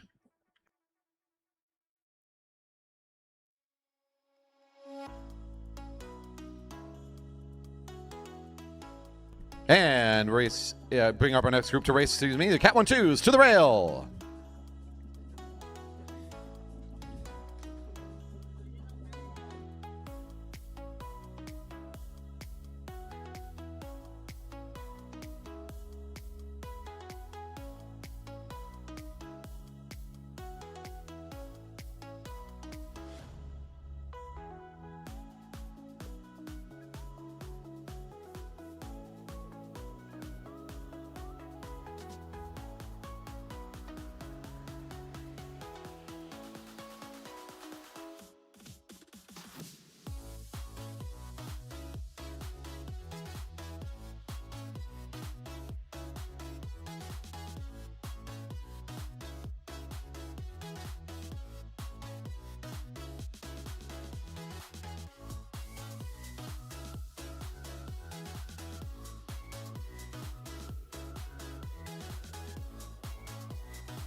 Off of the neutral.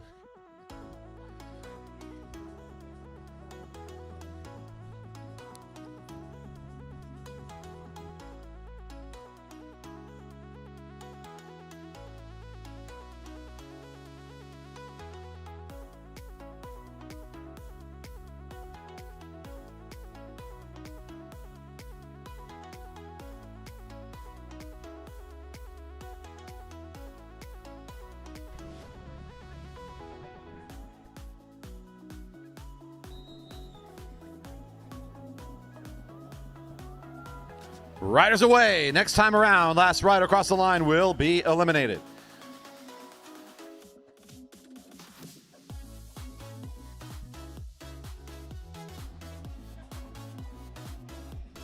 Your winner of the scratch all the way back in last position right now. You might think that that's a bad place to be, but if you control your own destiny from back there, it can be a really great place to race from. And is able to find the position he needs. 36, Gardner. Stuart Gardner, 36.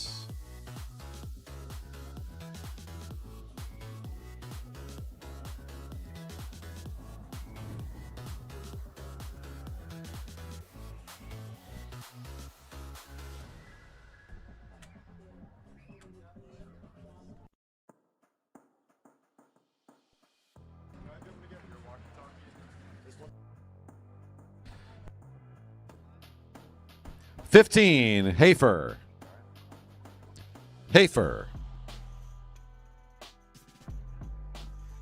Now with more riders in the group, it will last a little longer. So this race is as many laps as it takes to eliminate down to the final two, essentially, on that last lap. So we'll be off for a little bit longer. Good consistent pace being set by Harrison Devine right now at the front. Now watching the rider in pink trying to move his way up and hold on here for another lap.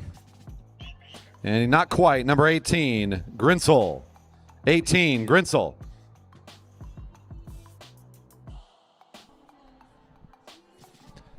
We saw in the previous race from this field, the scratch race, number 2 and number 6 off the front, making a great duo there for a number of laps. And here they are at the front of this field. No surprise to see them side by side leading the field. They're putting in a lot of effort to be in that position, but what you don't have to do here is fight for a position in these eliminations. So it's a little bit simpler up there. Number 16, Mike Darlene. So being up front, it's that cost of that energy to be in the wind and leading for the field. But the payoff is, again, you're not needing to worry about those eliminations every lap. You're paying that energy out for that consistent position at the front. The field kind of respecting where you're at. The race happens behind you for several laps. It's Crowther now in the spot who's trying to advance and get somebody else out. The rider in that teal blue. He finds a window. Should be lowered on the track. 39 this time. Chip Chase.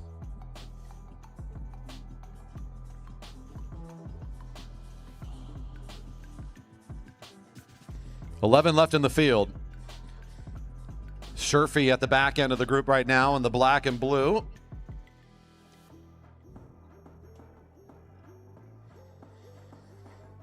The rider for Coalition starting to move up towards the rail, trying to hold on to another lap. He's running out of room. Whoa. 67, Wyatt Paul. A close one between the rider for Waterline and the rider for Coalition, who was nearly out there but had to maneuver around Martin, found the window he needed. He moved into position just in time to make that a close one. If it wasn't for that quick reaction down the home straight, I think Sherfy was done for. Now to the rail goes Martin. Look down low again. I think it's going to be in the sprinter's lane this time. 23 is Ryan Havel.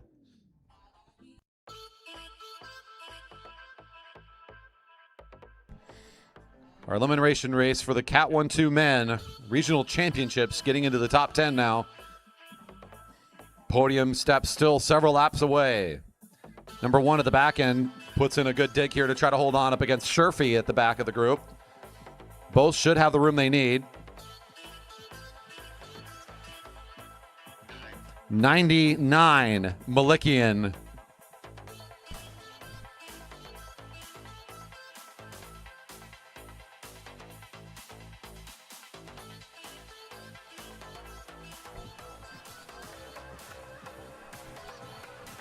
Down to 9 riders. There's still number 1 at the back end. He's going to take the low road now, so down to that sprinter's lane.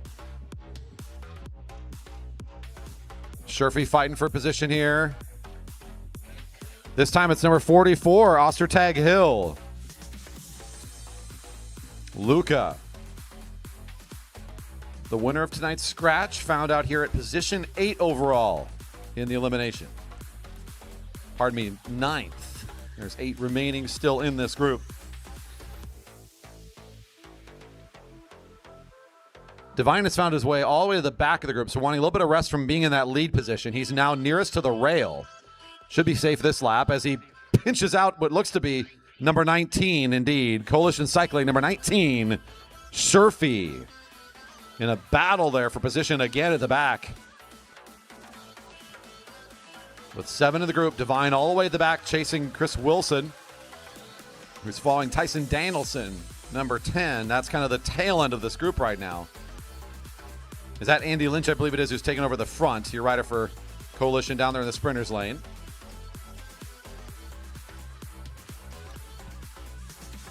$33, Lynch. 33.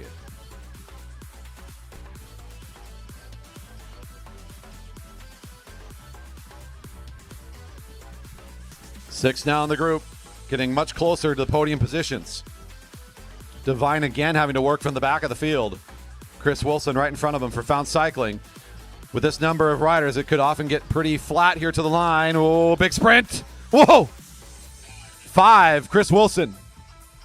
Number 5. Whoa. Number 2 and 5 were battling it out there. Once again, a very close moment for some of these riders.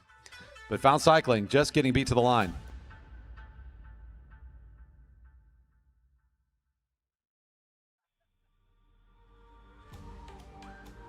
Five remaining. Here we go. Tyson Danielson on the long side of the track here is going high. Can he stay in? Oh, not quite enough. Number 10.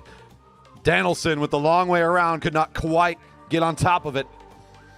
Ends up in 5th overall here tonight. 4 remain. Harrison Devine formerly at the front, now at the back for several laps. Elliot Crowther, always a competitor, always a fighter in this kind of a race. Now they're going to take out Quinn Kennedy, who's been in the lead for a while, as they try to make the jump. Ooh, Kennedy's trying to hold on, though.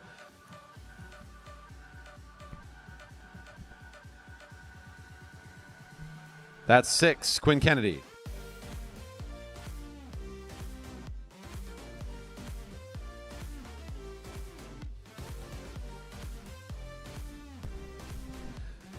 Down to 3 we go. It's Martin on the front of the lap, Crowther right behind, and here comes Devine as well.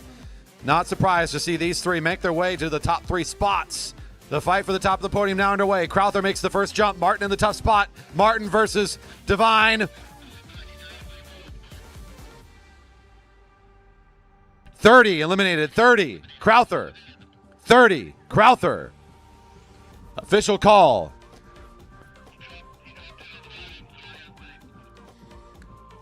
And this leads us down to 2 of Devine and Martin on this final lap. Martin onto the home straight, already in good position. Should be able to drag race this thing in. Devine cannot quite catch. Martin takes one home. Number 1 across the line.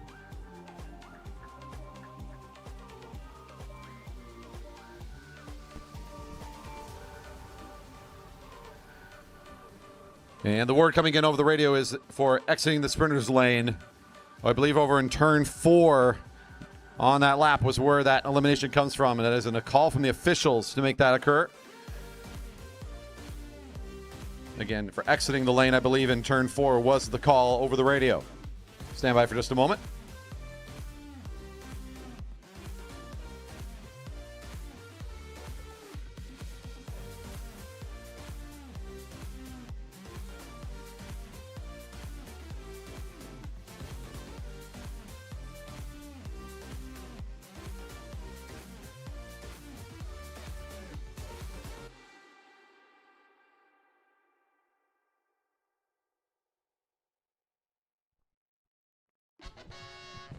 All right, next group coming to the rail. Cat 3s and open women for your next race. Now to the rail, please.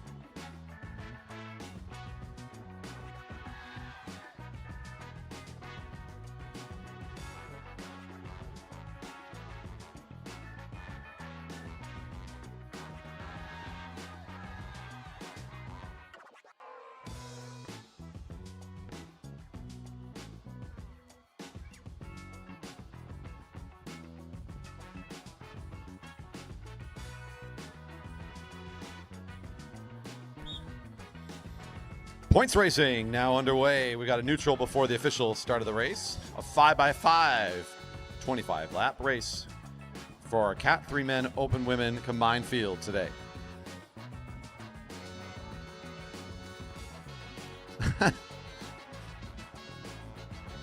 Must maintain a walking pace, reminds the officials. All of them together as one, not any one particular one I would call out on the microphone. A unified statement.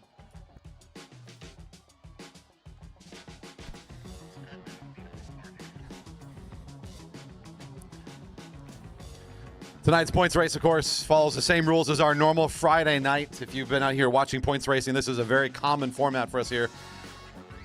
5 on the front of the field on our point sprints, 3 for second place, 2 for third, and 1 for fourth. At the end of the race, at 1 to go, there'll be a bell, and on that point sprint, it's doubled up, 10, 6, 4, and 2. 20 points to lap the field. You lose 20 at the field laps you. 25 total laps of racing, 5 opportunities to sprint for points, and racing's underway. 25 to go. First bell at 21.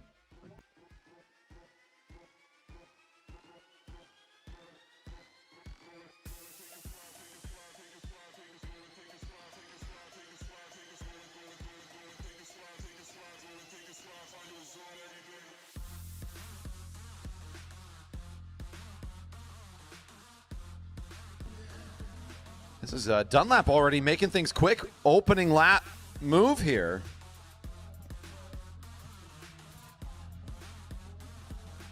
Field responds quickly.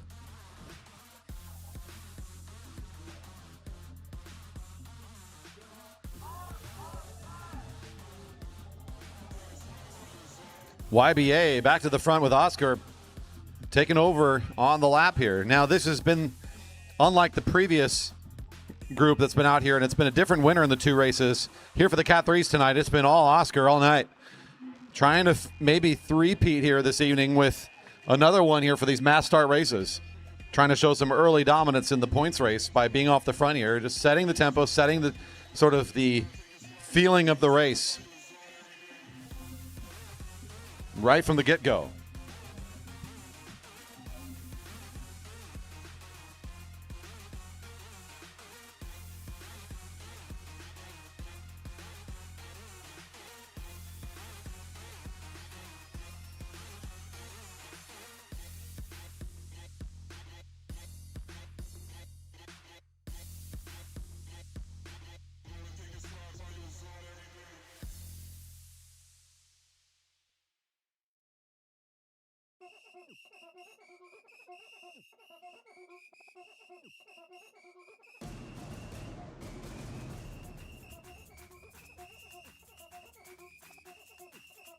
Break of 3, pulling away from the rest of this field. 21 to go. This is Isaiah West on the lead of the lap. Brendan Lang directly behind. Brendan takes the lead of the lap with Zach Simon now pulling up to follow. West gets back on the wheel. Here goes Oscar from the main field, bridging out and seeing if he can get in a position for some points as well. On the lead lap is still Lang, heading onto the home straight, trying to set himself up for the first 5. Looks like it'll be his. ACT on the lead of the lap. Simon, West, it'll be West taking 3, Simon 2, and Plekomariki still picking up 1 point on the back of that sprint. We'll put him up on the leaderboard.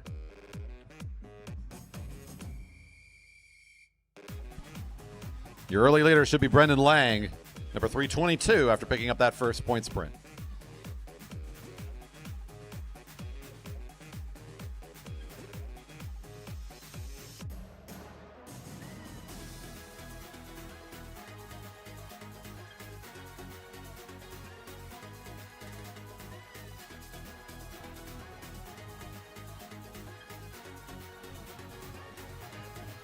Currently in first place, number 322, Brendan Lang for ACT. In second with 3 is Isaiah West for Liquid Velo. In third place with 2 points, Zach Simon for Coalition Cycling.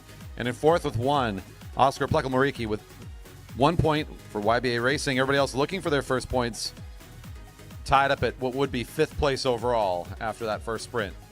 Next bell at 16 to go. And the field recombines itself on the home straight.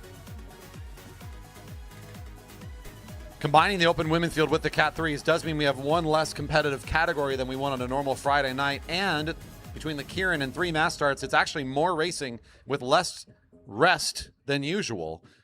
So I can sort of sympathize a little bit here with this group. A smaller group for 25 laps, they're going to need to spend some of these laps in rest. More than you might see on a normal Friday. They're going to have to persevere a bit here. It's asking a lot of our athletes on a program with 4 groups, or 4 races, I should say, and only 2 groups to do it.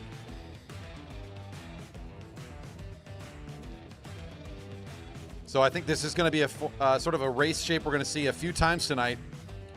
And it all makes sense when you kind of know the program we've got going on this evening. 17 to go, bell next time around.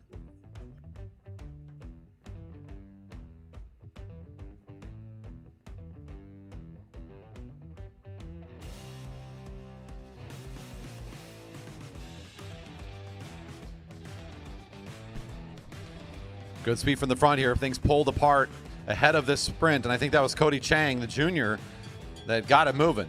16 to go. And there's your bell. Our second sprint now underway. Isaiah West leading on this lap. Cody Chang in the slipstream directly behind. Colin Dunlap third in that lineup right now as we head down the back straight. Hatfield repositioning a bit here, as is Plekel Mariki moving up above that red line. West leading all the way around for 400 meters. Looks like he's going to find 5 points here. Chang 3. Whoa. I think it's Plekel Mariki for 2 that time. Dunlap 1, the unofficial call. I think I got that order right. West on the front of the lap starts to pull away a little bit here. Maybe thinking about just rolling and at least make the field catch you. He's feeling like rest might not be bad, though. Well, okay. He gets into an arrow position. He's kind of signaling to the group he's going to keep rolling. So at the minimum, you got to go catch me. That's not a bad thing to do here right after that sprint.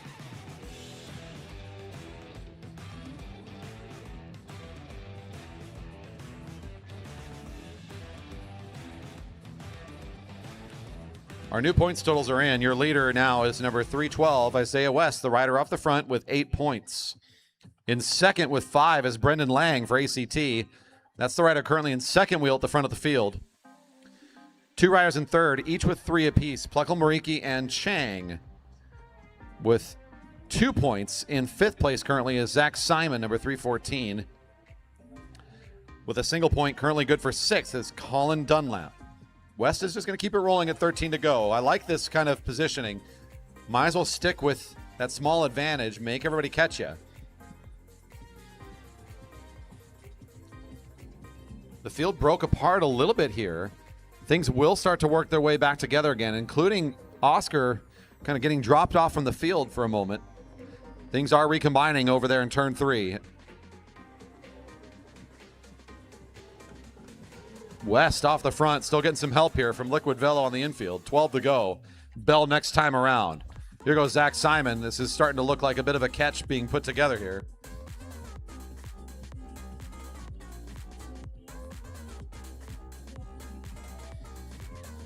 And you might not get the points right now if you're West, and that's okay. The work spent to catch you on this lap might pay off later, so this is still not a bad move for the rider from Liquid Velo. He's within striking distance. The field backs off as Simon backs off. West might still be able to get points out of this if he can get one more dig out of this one. With 11 to go, he's getting some encouragement again from teammate Luca on the infield. Brendan Lang on the front now for the field. Rocco Alexander right there behind. There's Kelly Darlene. And there's the catch down the back straight. I'm not surprised to see this, but again, made the field work, kind of keeping up on West's wheel here throughout those last couple of laps. West still in scoring position, but it looks like Brendan Lang picking up the big 5. Rocco Alexander challenging, though. Here we go. Ooh, it's Rocco for 5. Brendan Lang for 3. There's Zach Simon for 2. And West still gets 1 point from it. Still an important single point for the rider from Liquid Velo.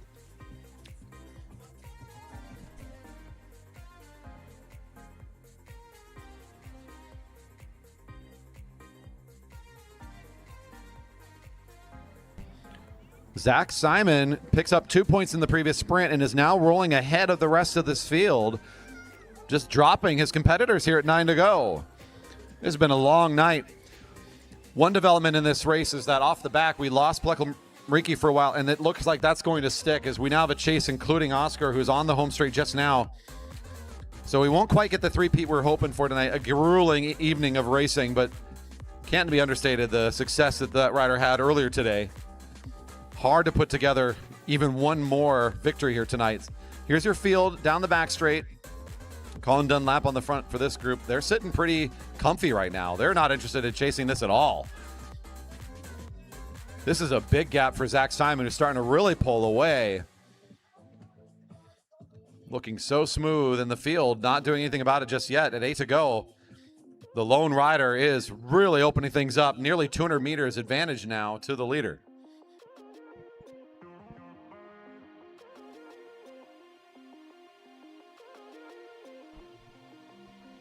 There's your leader sitting on the home straight. If you're watching on the stream out there, just to kind of see how strong he's looking here at 7 to go. Still has plenty left in the motor. Good effort here for the rider from Coalition. Back to the field. They've been sitting pretty slow.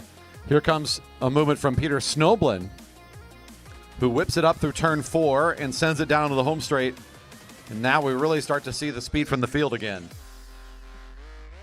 Still Snoblin on the lead of the lap. Dunlap right behind. Leader will be hearing the bell soon. We already know he's getting 5 points. He's still nearly a half lap up on the field. Dunlap takes over on the front for a moment. Hatfield all swinging up. Nobody wants to take the lead. Here comes Brendan Lang to the front for the field now. 6 to go. Lang takes over for the field. 6 to go. Points this lap. Zach Simon will pick up the 5. We already know that's going to happen, as mentioned previously. So now we see, can the field catch Lang, who's kind of rolled away from them. They're sitting up watching each other. Lang just sneaks out. Leader crosses the line now for 5. And here comes the sprint now. 310 starting to accelerate. That's Otis Hatfield. It will be Hatfield, number 310, I believe, getting the 3 points. Dunlap, 302, picking up 2 this time. Number 322, Brendan Lang for 1.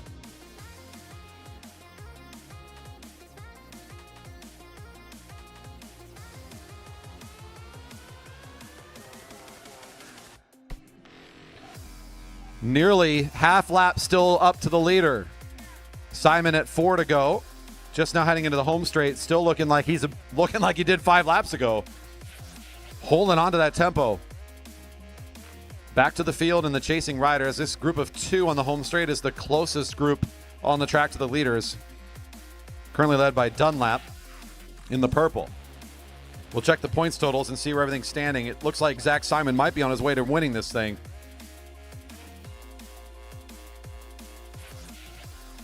We have a tie for the lead between 3 riders right now, all with 9 points. Isaiah West with 9, Brendan Lang with 9, and Zach Simon with 9. In 4th with 5 is Rocco Alexander. Several riders in 5th with 3 points apiece, Pluckle, Mariki, Chang, and Dunlap. Also with 3 points in 5th is Hatfield. Field might be catching out our group of 3 here pretty soon, though.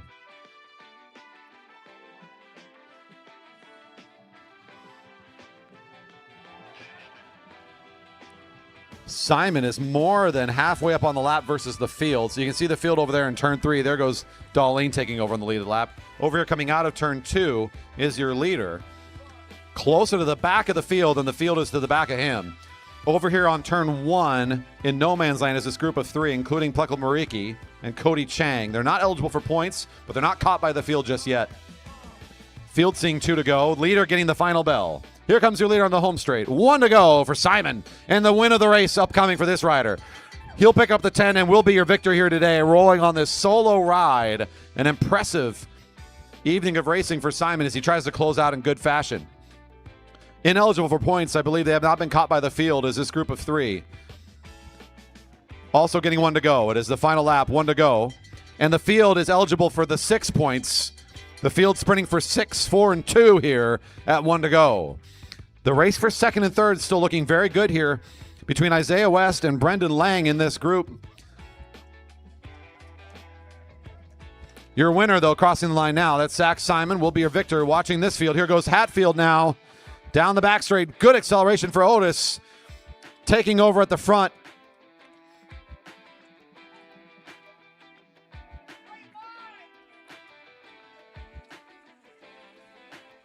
And Hatfield coming across the line out of the field will pick up 6 points. Dunlap for 4. And I think that was Isaiah West for 2 that time.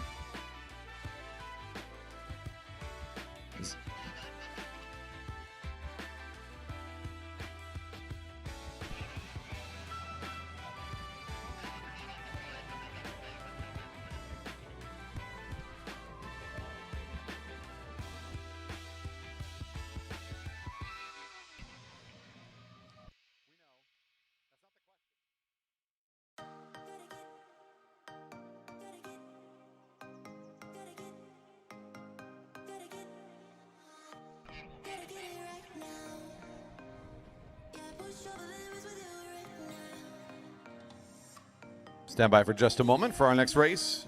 Just conferring on a few things. Thank you for your patience. Riders, just hold for just one moment here. All right, we'll bring our riders up to the rail. Yes?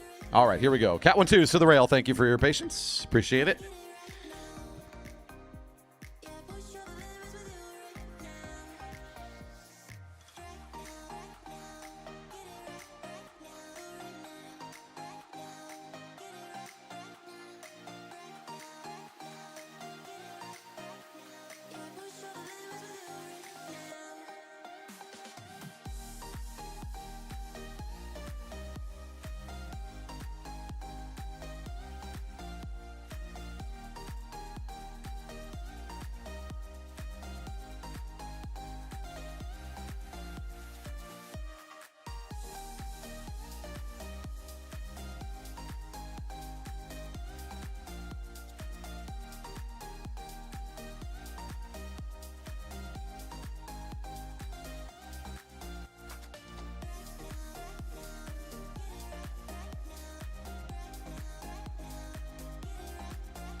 We're on a short hold here while we confer over the results of that previous race just for another moment. Thank you for holding with us here. This last contest for the points race for the Cat 1-2 men is at the rail, and we'll get them started shortly.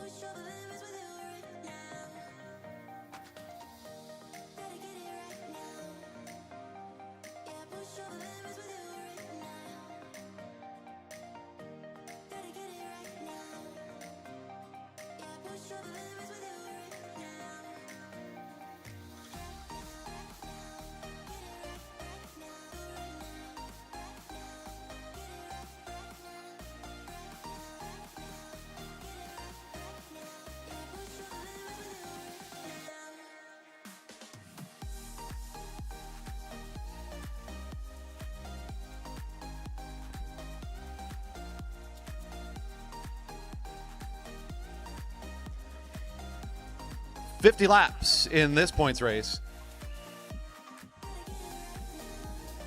Riders currently in the neutral. Your final championship for the evening. Elite Regional Championships. Nearly wrapped up here on this slightly blistery, cold Friday night.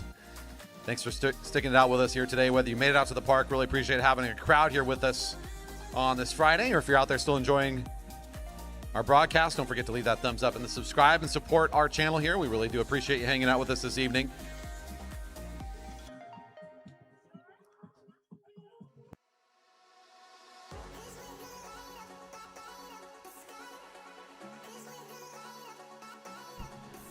Racing underway. Points racing for the Cat 1-2 men. 50 to go in this 10x5 points race.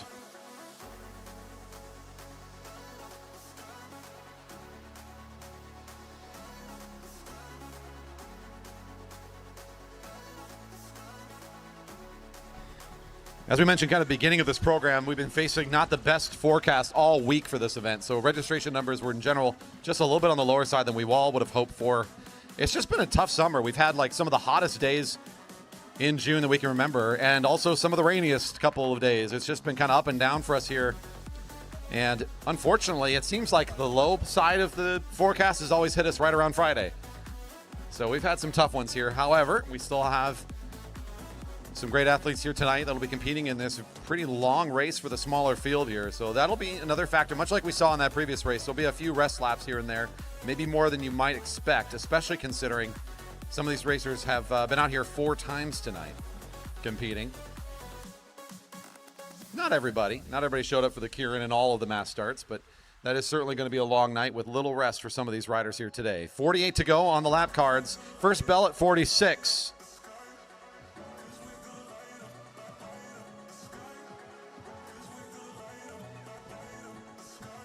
I plugged it a few times. I'll throw one more plug in there for ourselves for next week. Some shameless self-promotion.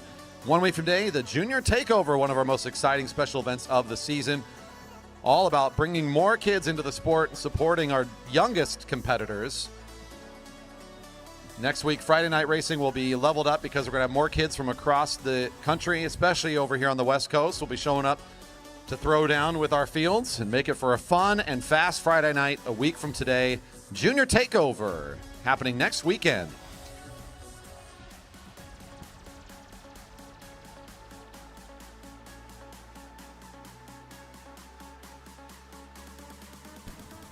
One of the first more aggressive moves, they take over on the lap and absolutely unchallenged is the rider from ACT. Perfect timing. They should be able to pick up the 5 here, noticing that the field hasn't responded yet. Grinsel on the lead of the lap for the field, number 18. There's Danielson in pursuit right behind. Gardner from Pickle Juice in 3rd spot with the red helmet and the green and yellow jersey. Quinn Kennedy still very much in control for 5. So number 6 should take this one. Number 18, ooh, it'll be 18 for 3, 10 for 2, and 36 for 1. My quick call, unofficial, but I think I got it.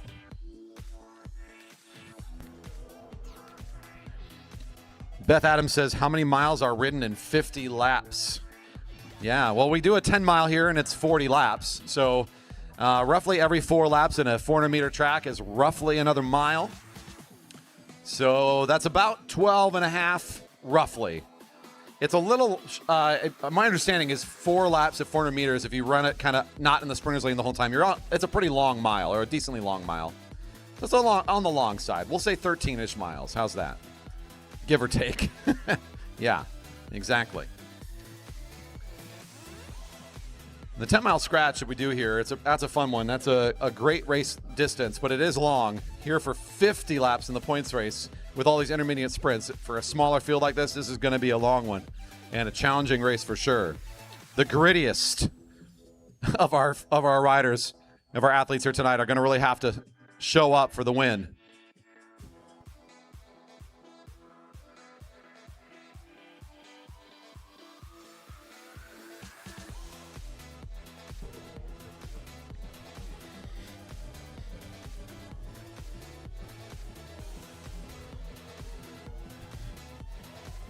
Thank you, Dylan. That was nice mental math. I appreciate the call out. Race is rolling along here. Next time around, you get your next bell. Speaking of gritty competitors, we saw number 6 earlier, Quinn Kennedy, take that first sprint. That's your early leader with 5 points. And this is a good race for them here. We'll see how they can place overall in this long and difficult points race. Real quick look over in the infield. Our podium is up there right now getting some love. That was Oscar Plekelmariki on top step for the Cat 3s. We saw Colin Dunlap in 3rd overall today, number 302, and that was, I believe, Zach Simon for Coalition up on the 2nd step. Congrats to our champions there for their racing. I believe they're going 1 race at a time. So for the scratch and now up for the elimination. Bell for the field right now with 41 to go. Let's watch this sprint as it's developing. Harrison Devine was on the lead of the lap, but the jump comes from ACT, taking over the front. Good acceleration hitting turn 3, pardon me. We got 4 riders off the front. Here comes Martin weaving in and out. Number 1 wants to get points. Martin all the way to the front. It will be number 1 picking up 5 this time. Number 6 for 3, number 2 for 2, and 23 for 1 is my quick unofficial call. That's Ryan Havel for ACT picking up an important point, but Andrew Martin, number 1, taking charge. Quinn Kennedy, I believe, getting 3 there. That'll give them a total of 8 and the lead of the race right now. Harrison Devine getting on the leaderboard now for his first points with 2 in that sprint.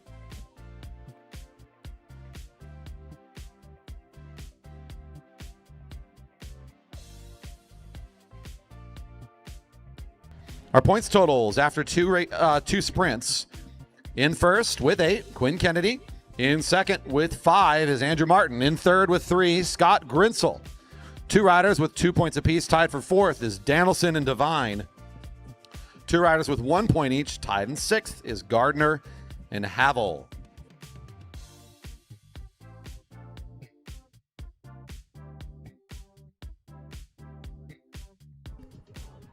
And now with 38 to go, with a little bit of separation here is Dolly, number 16, has moved away from the field, and now Lynch, Malikian, and Ostertag Hill also trying to respond. And here goes Quinn Kennedy again, being very active in the early part of this race. Number 6 is going again up into this break of 5. And this break has opened up a gap. Martin was on the front of the field and did not respond. This allowed some gap to open up here. Now goes Nolan Adams. Does not want to let this thing pull apart anymore. So number 11 is moving quick here. Look for number 5 and number 30 in this race too. Haven't seen much from them just yet, but still plenty of sprints ahead. They know in a long points race like this, it's often not how you start, but how you finish. Survive these first couple of laps and then start to chip away at that leader and end in the strongest position is a good way to race a long points race like this. With 36 to go, that breakaway goes away. Bell's ringing at 36 to go.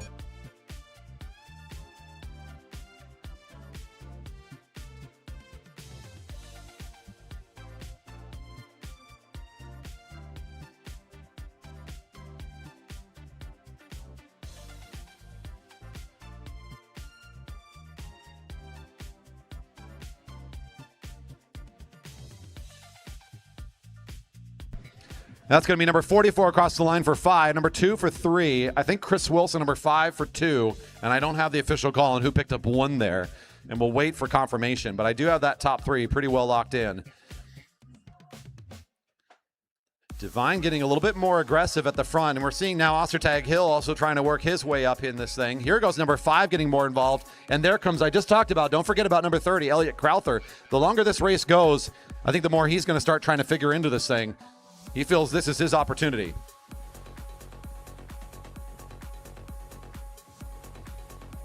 It was number 33 scored for 1 point on the previous one, so that's Andy Lynch picking up his first point.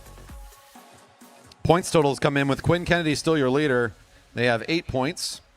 Andrew Martin, Harrison Devine, and Luca Ostertag-Hill all have 5 each, tied for second. Scott Grinsel with 3 points in 5th place. 2 riders with 2, tied for 6 is Tyson Danielson and Chris Wilson.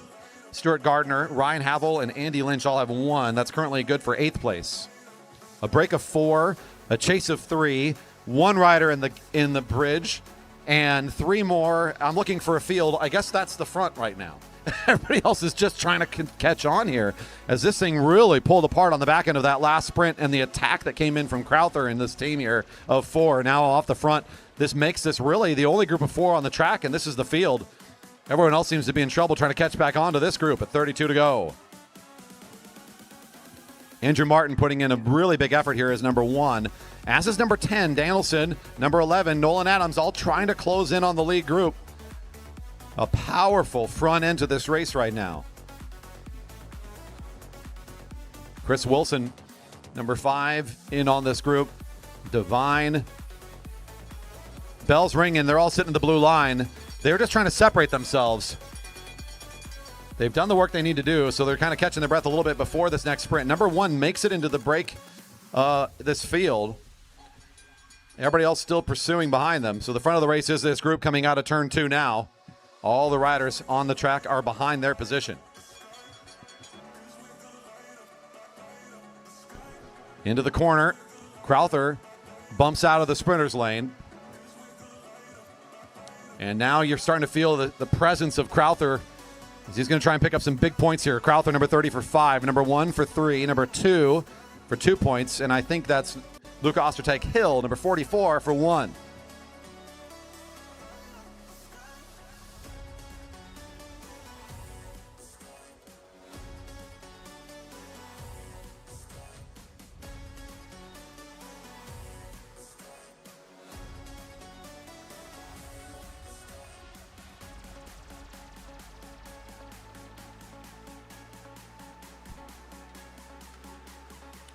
Andrew Martin moving up into the leaderboard here. We've got a tie for first between Quinn Kennedy and Andrew Martin. Both with 8 points, but Quinn Kennedy not in this break. Very important for number 1 who's up here. Now in position to strike and get these very valuable points to work on this points race. In 3rd place with 7 is Divine Harrison, also up in this group. That's number 2 for leading Factory Racing. Luke Ostertag-Hill also up in the front group. Liquid Velo rider number 44 has 4 points. Pardon me, has 6 points. Good for 4th place. Elliot Crowther, number 30, with 5. Currently good for 5th. Grinsel with 3 in 6th place. Danielson and Wilson with 2. Tied for 7. 3 riders with 1 is Gardner, Havel, and Lynch. Most importantly, though, of those leaders up here, I'm watching number 1 and number 2, who are both in this group. And they're going to figure in several of these upcoming sprints, as is number 30, Crowther, who kind of started this whole situation where the field kind of broke apart on the back of his acceleration and his attack. Now it's 27 to go. Bell at 26 next time around. Here goes Chris Wilson out of the group. They're all sitting above the blue line, letting the rider in green roll here. Nice aggression from number 5. Nolan Adams up and out of the saddle, but it's just to sort of cruise his way down towards the sprinter's lane. No pursuit yet of number 5. This is Andy Lynch and 2 more riders with him joining the field, including number 6, Quinn Kennedy on the back end, back into the field. So it was pretty shattered, but now piece by piece, things have come back together again. And now 26 to go. No one really lost the lap here. There's one group of 3 that's pretty far behind the field, but everyone else back in on it. You're seeing that group over there in turn 3. Their leader coming into turn 3. So there's the front of the race, nearly caught up to the back of the race right now. And now we will go to the field to see who's going to get the points. As Andrew Martin makes a jump out of the sprinter's lane. Number 1 takes in charge. Here comes 30, Crowther. Chris Wilson takes the 5. Does number 5. Here comes number 1 for 3 points. Number 30 for 2. And number 10 for 1. Interesting here. They sit above the blue line. Chris Wilson has a great opportunity here. Might soon catch the back of the race. So you'll see over here, if he gets his way up to Gardner, those riders will be in no man's land and will not be able to for scoring. Nearly there. Seeing 24 to go is the leader on the race in terms of position. There's your field. Also seeing 24 to go. Number 6 on the lead of the lap. Let's check our points after that recent sprint. Andrew Martin up into first place with 11 points. In second with 8 is Quinn Kennedy still. 3 riders in third with 7 each is Harrison Devine, Elliot Crowther, and Chris Wilson. And in sixth with 6 is Luca Ostertag-Hill. Chris Wilson sitting up a little bit here. He's getting some help from the aggression from Devine. Might try to get on this wheel over here in turn 1 as Devine has made this very quick bridge. Wilson looking a little bit tired from all this effort on his own. He needed some reinforcements. You can see his body language as he moves left and right on the bike, showing a little bit of wear and tear. Devine brings some fresh legs, as does Danielson. 3 riders going to no man's land, including Gardner, who's right on the wheel of Danielson right now. But the field about to catch. They should be scored down here pretty soon. 22 to go. The field working their way up towards the leaders here. Here comes Nolan Adams, number 11, essentially closing this thing back down again.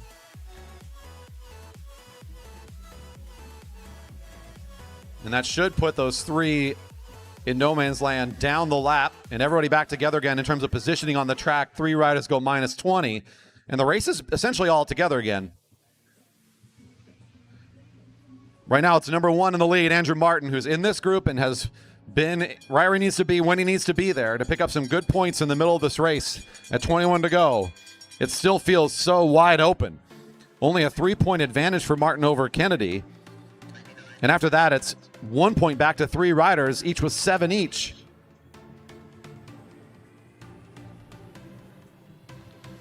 This points racing looking good. Here goes Nolan Adams, picking up his first points on the front of the sprint. He looks in good position. Can he get the 5?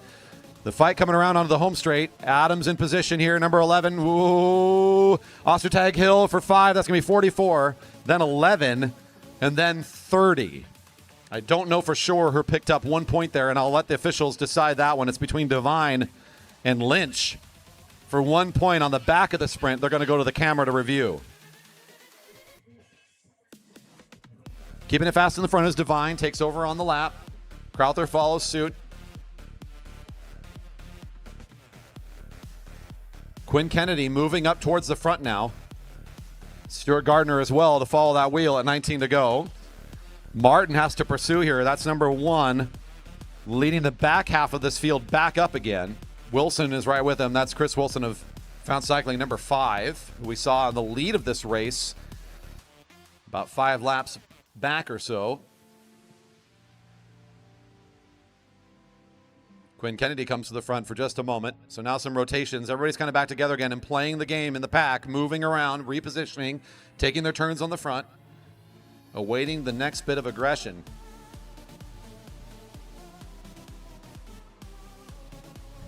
Number 2 did find the single point in that previous sprint. So Harrison Devine picks up 1 point in the previous sprint. We now have a tie at the top between Ostertag Hill and Martin, both with 11 points in a tie for first. In third with 9 is Elliot Crowther, number 30. 2 riders with 8 points apiece. Tied for fourth is Quinn Kennedy and Harrison Devine. So a lot of the names I mentioned in the beginning of this race all working their way to the top of this leaderboard. I'm not surprised to see it. Who I'm really excited about every single week is number 44, Ostertag Hill for Liquid Velo. Moving his way into this category recently and just having such great results. He finds himself in a tie at the top of this thing with number 1, Martin, right now. And even to be in that conversation the same season that you jump into this category shows that this rider is really on the up and up. There goes Crowther off the front, looks over his left shoulder. Everybody's right there. The wheels are following close behind. At 16 to go. That resets Crowther, who sits up a bit. Quinn Kennedy takes over the front. No sprint really engaged here yet. Everyone lines up right behind them again. Martin and Devine lined up directly behind Kennedy, who looks like they are not wanting to lead this sprint out. This is going to go right around the top, but I eat my own words. Kennedy's trying to fight for this one a little bit, but Crowther takes over, and then Martin does what he does best when he's in good position. Good acceleration. Will be number 1 taking the 5 this time. Number 2 for 3 points. Number 30 for 2 points. And number 36, fourth across the line for 1. That's Stuart Gardner scoring 1 in that sprint. Martin, though, importantly, will take over at the top of the leaderboard again, all by himself, as 44 was nowhere to be seen in that one.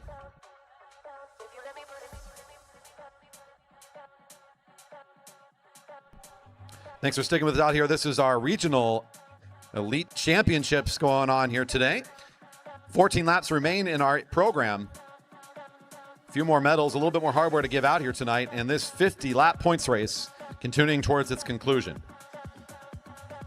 Our normal on-screen results that we've been able to work have not been running quite the way we expected for this special event, so I will continue to narrate and give you those numbers as best as I can. So if you're out there watching, I apologize that those aren't working the way they have been. In first is Andrew Martin right now with 16 points. 3 riders in a tie for second, all with 11.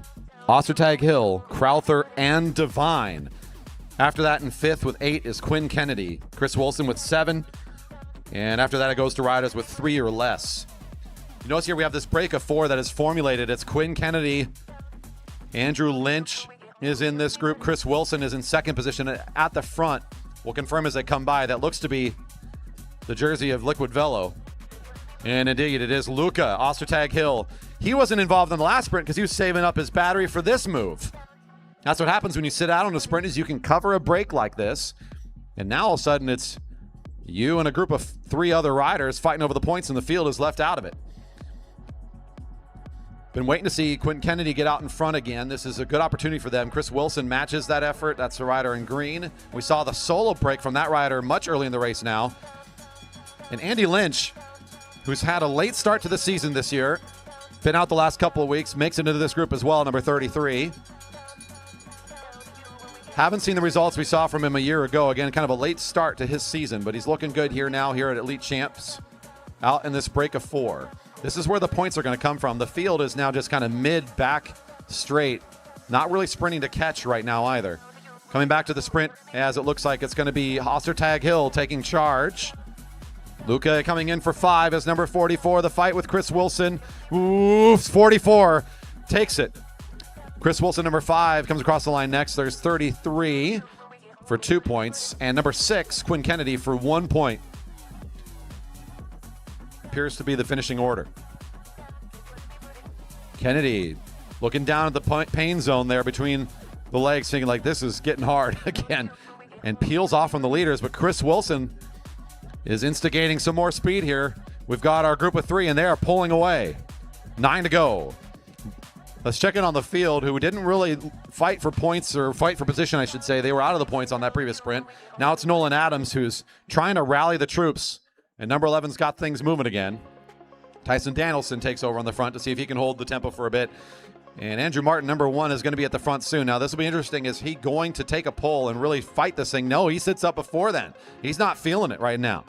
This is the opportunity that Ostertag Hill needs to start taking charge at the lead here. Elliot Crowther's nowhere to be found. Number 44 in this break has got to be happy with the format of this race right now, as is number 5, Chris Wilson, who's knocking on the door of top spots. He has 7 in his back pocket right now. Not too far off from the leaders. Back to the field. Here comes Harrison Devine now, taking his turn. So after a little bit of an intermediate lap there, Devine gets things rolling. Now he's starting to close down this gap nicely. Nolan Adams is glued to that wheel. Looks like he's willing to do some more work himself. Not for long, though. Devine's encouraging him to keep going. Small break here. They're trying to move their way up. 7 to go. Closing down this gap slowly. Points updates. Martin and Ostertag Hill in a tie. 16 points each. Tied for first. A tie for third with 11 points each is Crowther and Devine. And in fifth with 10 is Chris Wilson. Your top 5 starting to separate themselves on the leaderboard. Harrison Devine is trying to work his way back up to the front of this race before this sprint. Here goes the bell. Luca on the front and going away from the rest of the riders. Number 44. A man on a mission this season. And they can't pursue. They pull up in turn 1. The field is riding above the blue line. Racing each other and not able to catch. There goes Crowther down the sprinter's lane. Back to the riders getting points. We'll see Luca still on the front. The sprint for 3 right behind him. Chris Wilson, I don't think, is going to let this one slide. He wants 3 points, so he should move up here. He's going to fight for it. Number 44 picks up the 5. Number 5 for 3 points. 33 for 2. And one important point here is going out to number 2, Harrison Devine. Wow. Can Devine continue to catch here? The field is so shattered. Devine's got to go. This is an opportunity to catch back up to the front and try to end this race in the right position. A big move here for number 2. Off the front is still number 44. Luca just absolutely drilling the tempo. Again, I'm just excited to see a new strong rider join the Cat 1-2s, and not just join, but actually start to take charge, as Luca's showing some serious grit here tonight. Long-term endurance, overall race sense about when and how to move and where to go, and just feeling like, no, I don't need to work with these guys. I can just go ahead. I think I got this. This is a bold move, and with 3 to go, in position to pick the Big Ten and win this race is Luke Ostertag Hill right now. This next group of 3 coming across the line, also still in striking position. That's Lynch, number 33. Number 2 is Devine. Number 5, Wilson. There goes Devine again. He wants to go get up there. He wants to get up to the leader. He's jumping, leapfrogging his way there. Can he get there in time? Oh, what a huge move. Does he have enough in the tank here? What an awesome moment here in this race. Looking at the leaderboard, Devine with 12 points, Ostertag Hill with 21. It may not even matter for the win. I think Ostertag Hill's already won this race. But Devine, if he can get up there, this should be a silver position at least. He's going all the way, number 2, around the corner to get up to the leader. Back to our chasing riders. Number 5 and number 33 left without any help. They're starting to lose their steam. Here comes the field. Number 30 is bringing the rest of the riders with him. Your former leader in this group still in second place is Andrew Martin. If they catch here, they could still fight over some points, and this could matter for the finishing position. The bell's ringing. Luca on the final lap. Devine in pursuit, almost there. It won't necessarily change the order, as Devine has 12 and Luca with 21 means that even if he doesn't get the 10, Ostertag Hill will be your winner here today. But Devine wants the 10 points. He wants to work up this leaderboard. He wants to be in second. He cannot quite get there. Luca won't let him. Devine working so hard, but 44 has shown his stuff here today. Incredible.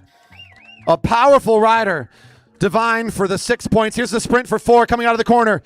Andrew Martin makes it out of the corner just ahead of Danielson for 4 more very important points. Brings him up to 20 in his total. which I think will matter here because Divine picking up 6 brings his total up to 18. Because Martin got points there, that keeps him ahead of Divine, which I think will keep him in second overall.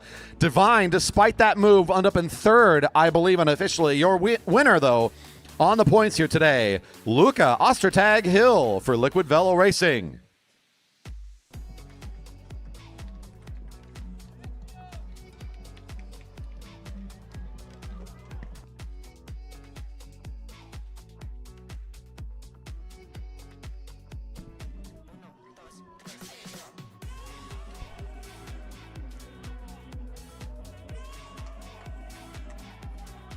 Nicely raced to all of our athletes. One more round of applause for everybody here tonight. We appreciate all of you being with us. Good to hear from our fans that are still with us on this evening. If you're out there in the live chat, you can leave some applause there. Don't forget to hit that thumbs up and subscribe button on your way out the door. It really does mean a lot to us here for our nonprofit, trying to spread the good word of what track cycling means to our community and to the world around. So thank you again for tuning in and joining us for this.